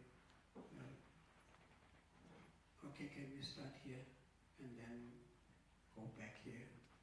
I think with that we will close the press. Thank you. Thank you. My name is Opan Gwenya. I'm a freelance writer. My question is directed to Dr. Noma. My interest is the point he has made. The difference between behavior and belief. In this country, Timothy Omatoso is an example of a bad behavior. No one can dispute that. What worries me in this country is, why is it that people who should know better cannot make a difference between belief and behavior and make a war that seems to suggest the CRL wants to regulate religion? The question again is, why are people who should know better within the religious fraternity finding it difficult to make a difference between behavior and belief, Dr. Miller? Can we take the last question this side? It's a good one. Thank you so much, Biganyo MDN TV.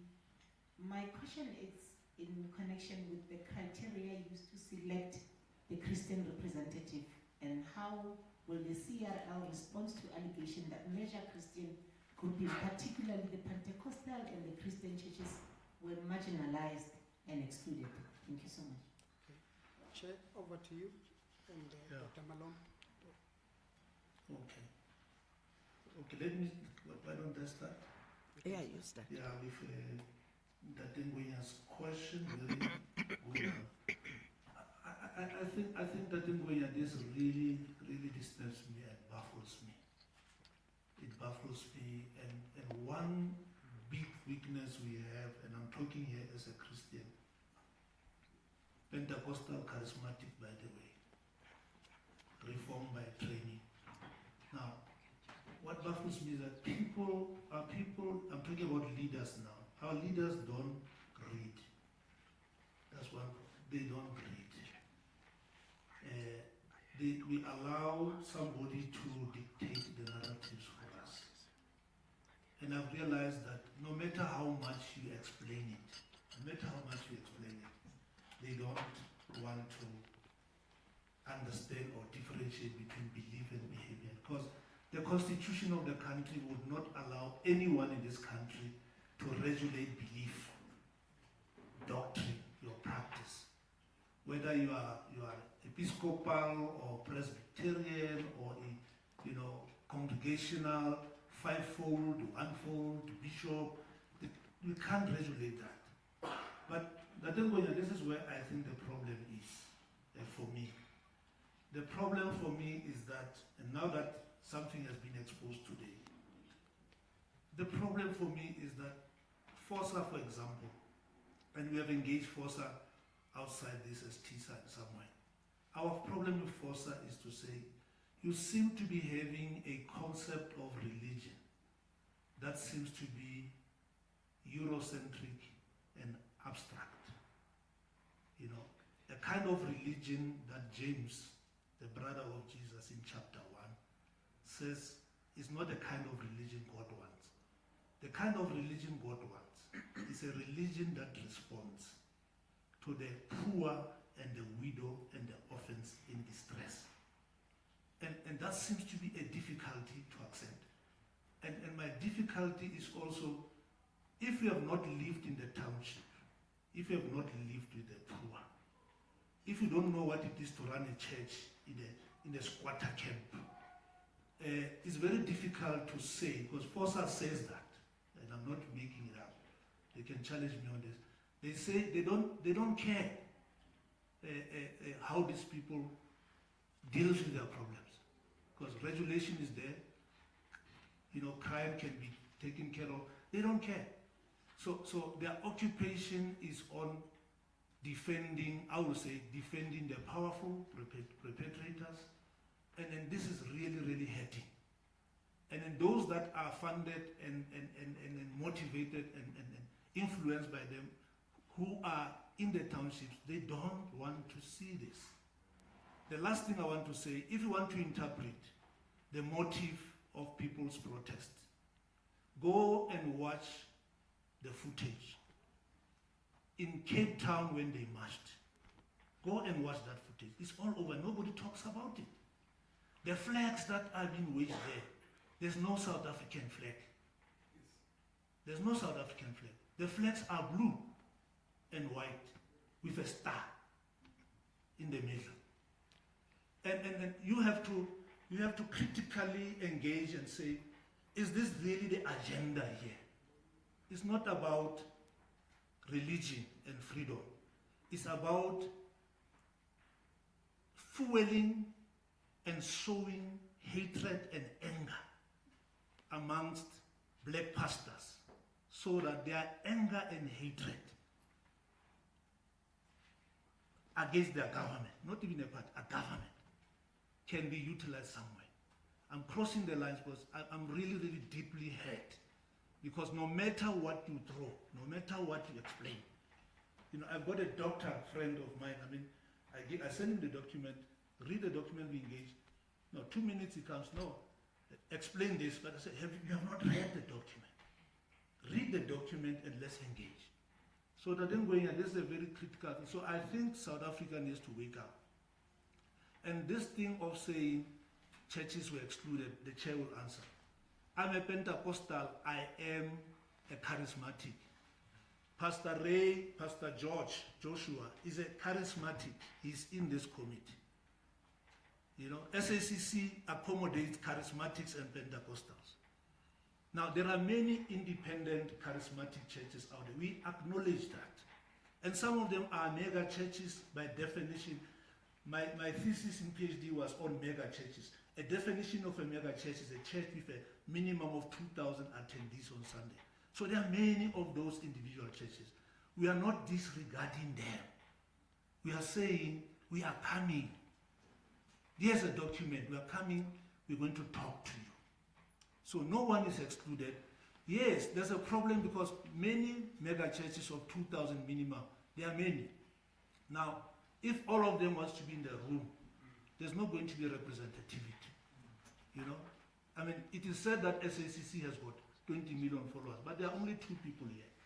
But if SACC sit on the corner, why is Madlala and not Bishop so-and-so who's in that committee? I mean, does it make sense?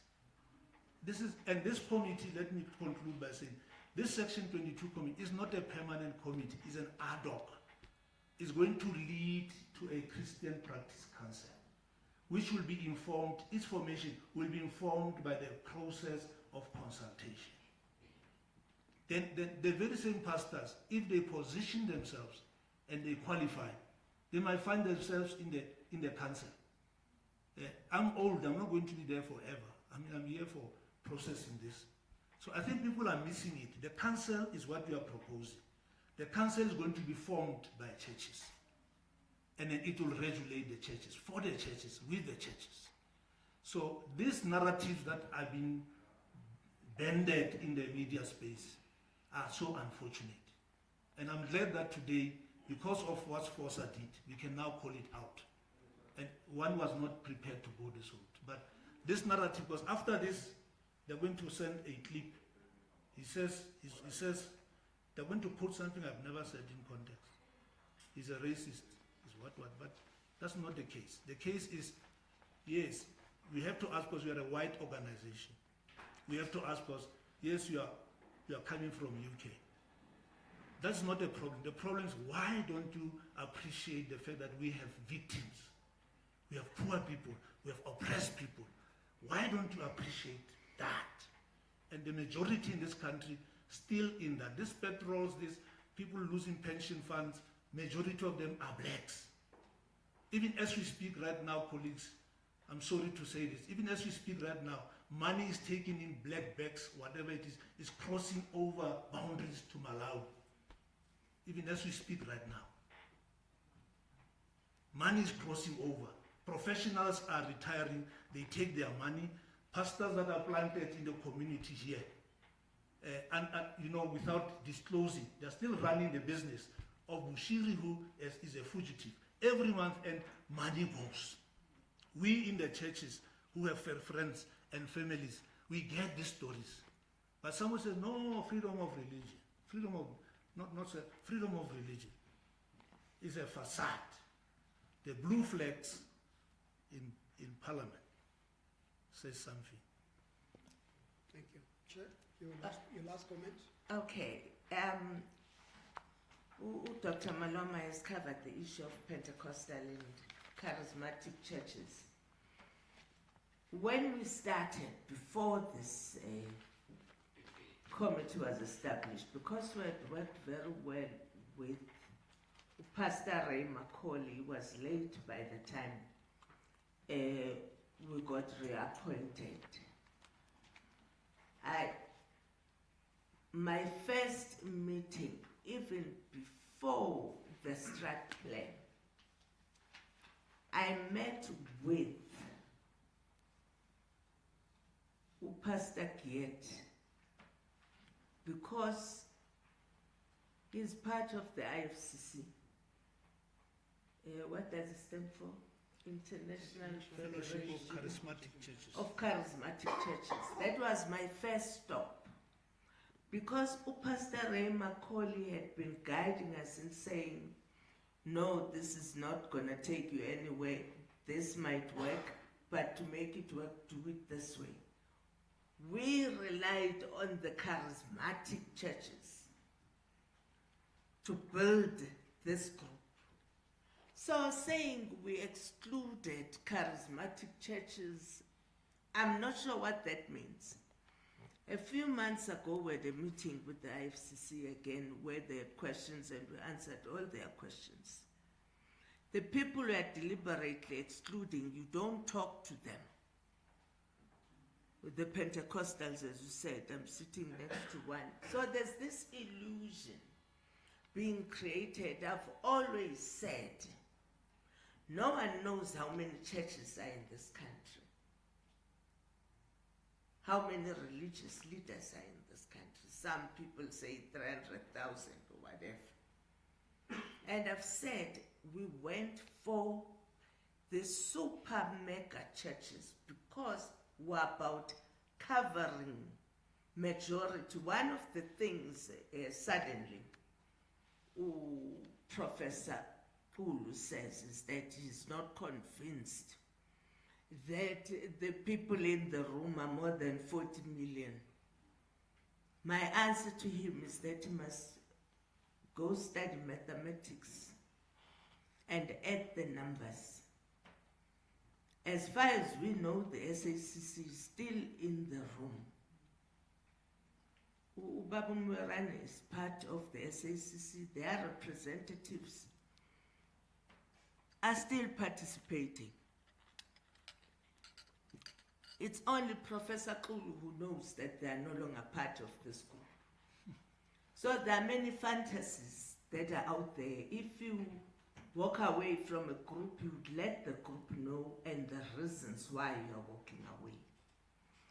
But there's this illusion that the numbers don't tally. It's a mathematical thing. We all know how big the ZCC is. They say it's the biggest church in SADC, others say it's the biggest church in the continent. Google will tell you, or his artificial intelligence people, or Grok, or whoever. But we know the numbers for a fact. We've asked, for instance, Nazareth Baptist Church. As the media, you know, you're talking massive people. Ubaba Mhlongo here. I'll let him have the last word at some point, Yake, about the branches and how they've come together here.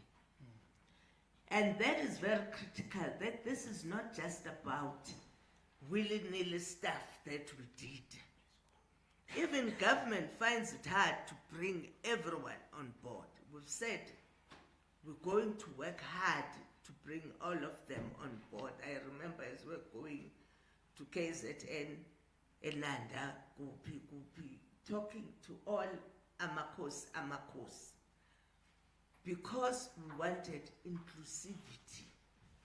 And we knew we were doing a mathematical calculation. How big is the South African Council of Churches? How big is TISA? You can sit at the press conference and say, I'm not convinced. Well, it's his problem.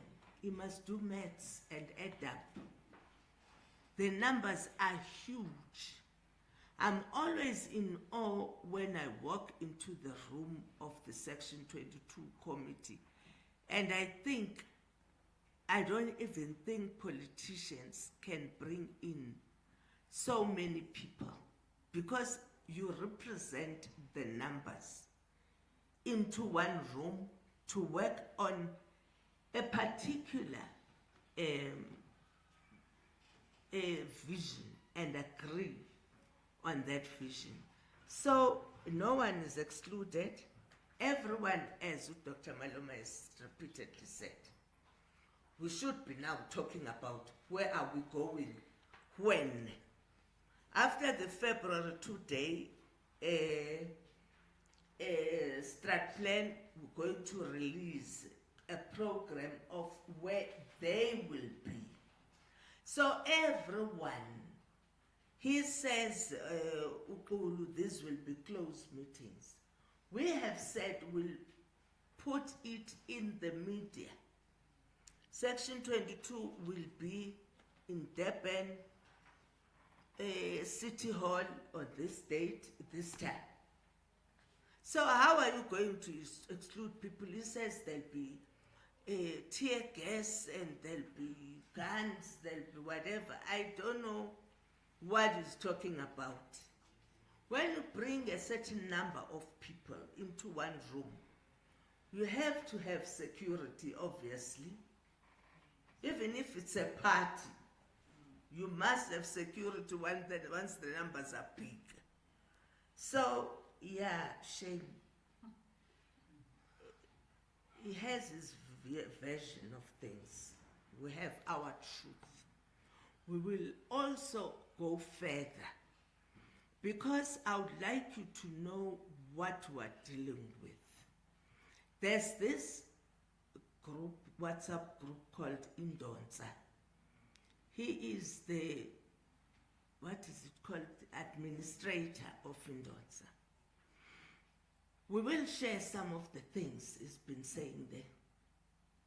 Part of his allegations is that the CRL is an MKP formation. He's a professor, you should know the CRL, even just the act. The CRL is in the Constitution of 1996. The Act is 2002. We started operating 2004. I don't know how the MKP could play a role in that. He says he's going to extract the ANC from the CRL Commission. Were they ever here? One thing you must do as whoever gets appointed in a Chapter 9 institution is to walk away from all your political positions. He claims the ANC is here, is going to remove them in the process of removing Kaluva. He has joined the church defenders. He is welcome there, is in good company. Truth is not a thing to worry about there. He's joined the right family, and personally, I would like to congratulate him for finding the right family. I hope he thrives there, because I think he needs that kind of space where untruths are allowed. I guess ubaba uMhlongo ke 2 minutes bese siyavala ke baba uMhlongo uzobeka ngesizulu ke ubaba uMhlongo bese ngithi ukutolika kancane.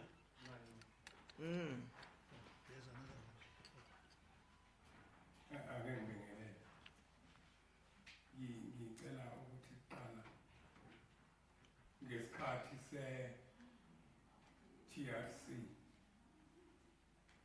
emabandleni obuKristu kwakufanele kube khona abayovuma ukuthi basicindezele njengamabandla ayimele ayekhona eMzansi. Ngicabanga ukuthi abantu abafana noSihlalo besinayo abanye babantu abakholelwa ekuthenini alikho elinye ibandla likaNkulunkulu ngaphandle kokuba umKristu, bengabuzanga ukuthi sisondele kangakanani ebuKristwini, bebuka engathi kuphuphiwe khona kwabeka ukuthi ababuzi ukuthi ihleli nobani la, mebona ufaka ibheshu athi nengqondo iyibheshu. Ngifuna ukusinda yodwa okudala esigijime ukumemeza i-CRL ukuthi sineyinhlungu ebesithotshwa ukuba khona kwe-CRL njengamaNazaretha. Sisondele njengamakholwa amaziyo uJesu, amaziyo uKristu, futhi agcinayo imfundiso yakhe. Umehluko ukuthi nasihlala from iTorah sikhuphuke siye nawo ngisho iTestament elisha. Ngenye indlela kubona bonke abantu abangekho. Uma uya ko-350 abakhishwa i-government ngeke umbone umlungu ngoba akayidingi. Abantu ozobathola lapha abamnyama. Nala njengoba sihlangene la sikhuluma ngey'nhlungu ezenziwa kubantu bakithi abamnyama. Amanye amasonto ngeke asondele ngoba ayingxenye yoku-abuse ukulunga kwabantu abamnyama. Ngisokhozini isikhathi esiningi ngizokhuluma ngosizo luthola abantu njalo uma ngiqeda inkonzo. Baba Mhlongo, uyakhuphula yini? Ukukhuphula ukuthi umuntu umthandazele umnike kwesigujana ukuze abe nemali. Ukuba ngikwazi usizo umuntu omnyama ngakuthi ayibe 3,000 ngikukhuphulele. Ngicabanga ukuthi sikuhlanganele kakhulu la ukuvika labantu abathatha 3,000 bathi umuntu izokukhuphuleka uzothola imali. Silana-ke njengamaNazaretha ngoba abanye abahlukumeze kakhulu ukukholwa kwethu okubhalwe eBhayibhelini ukuthi ungakwenzi ukuthi nokuthi abakwenza lokho ngoba besonda inkolo yobuNazaretha. Asizile ukuzovikela amaNazaretha kuphela, kodwa siyakuzovikela wonke umuntu owazi uNkulunkulu. sizokumela lokho kusuka manje kuze kube sekugcineni. Kunothisha abamile omunye wasitshela kahle bathi ngiyalizonda nje ibandla lethu. Imfundiso-ke ayithole ebandleni lakhe. Samkhipha esikoleni, akekho esikoleni njengamanje. Kodwa usizo salithola la endlini ku-CRL. Ingakho ngithi kwakufanele abanye babafundisi ngesikhathi se-TRC kwakufanele behambe bosho ukuthi ngesikhathi sohulumeni wobandlululo nathi amabandla ekhaya bacinezela abamnyama. Ngiyabonga. Chair, you must summarize it one minute. Now we must summarize it. During the TRC, certain other religious people should have gone there to say we have oppressed other religious groupings. We all know that religious groupings like the Baptist Nazareth Church was not recognized as a church until post-freedom. The CRL Rights Commission, as it says, has been working very closely with the Baptist Nazareth Church to fight discrimination of their children, their people who are in employment, who are forced to cut their hair when they know pretty well that it's a religious right not to cut their hair. And he says the previous chairperson, Babukulu, also tended to have those kinds of thoughts. He says when we were called, we came together as believers of Jesus Christ from the Torah to the New Testament. The other churches do not seem to appreciate the problems of black people. They do not seem to understand the challenges that are faced by black people. He says the 350, you'd find that it's only black people who are collecting the 350. Black people maybe even in the broader sense. And that people don't seem to appreciate that. I must say that we've really appreciated having a diverse group of people in one room all the time. And we're looking forward, Biake, to call them back after the strat plan to inform the public about the consultation process. Thank you. Thank you, Chair, all members of the Second Committee, CEO, colleagues in the media. We really appreciate the time that you have taken, all the support staff and support colleagues from other organizations and churches that are here to provide the support. We appreciate that you have taken so much time when we started with the challenge in terms of the literacy. This pressure is now closed. Thank you. I have done.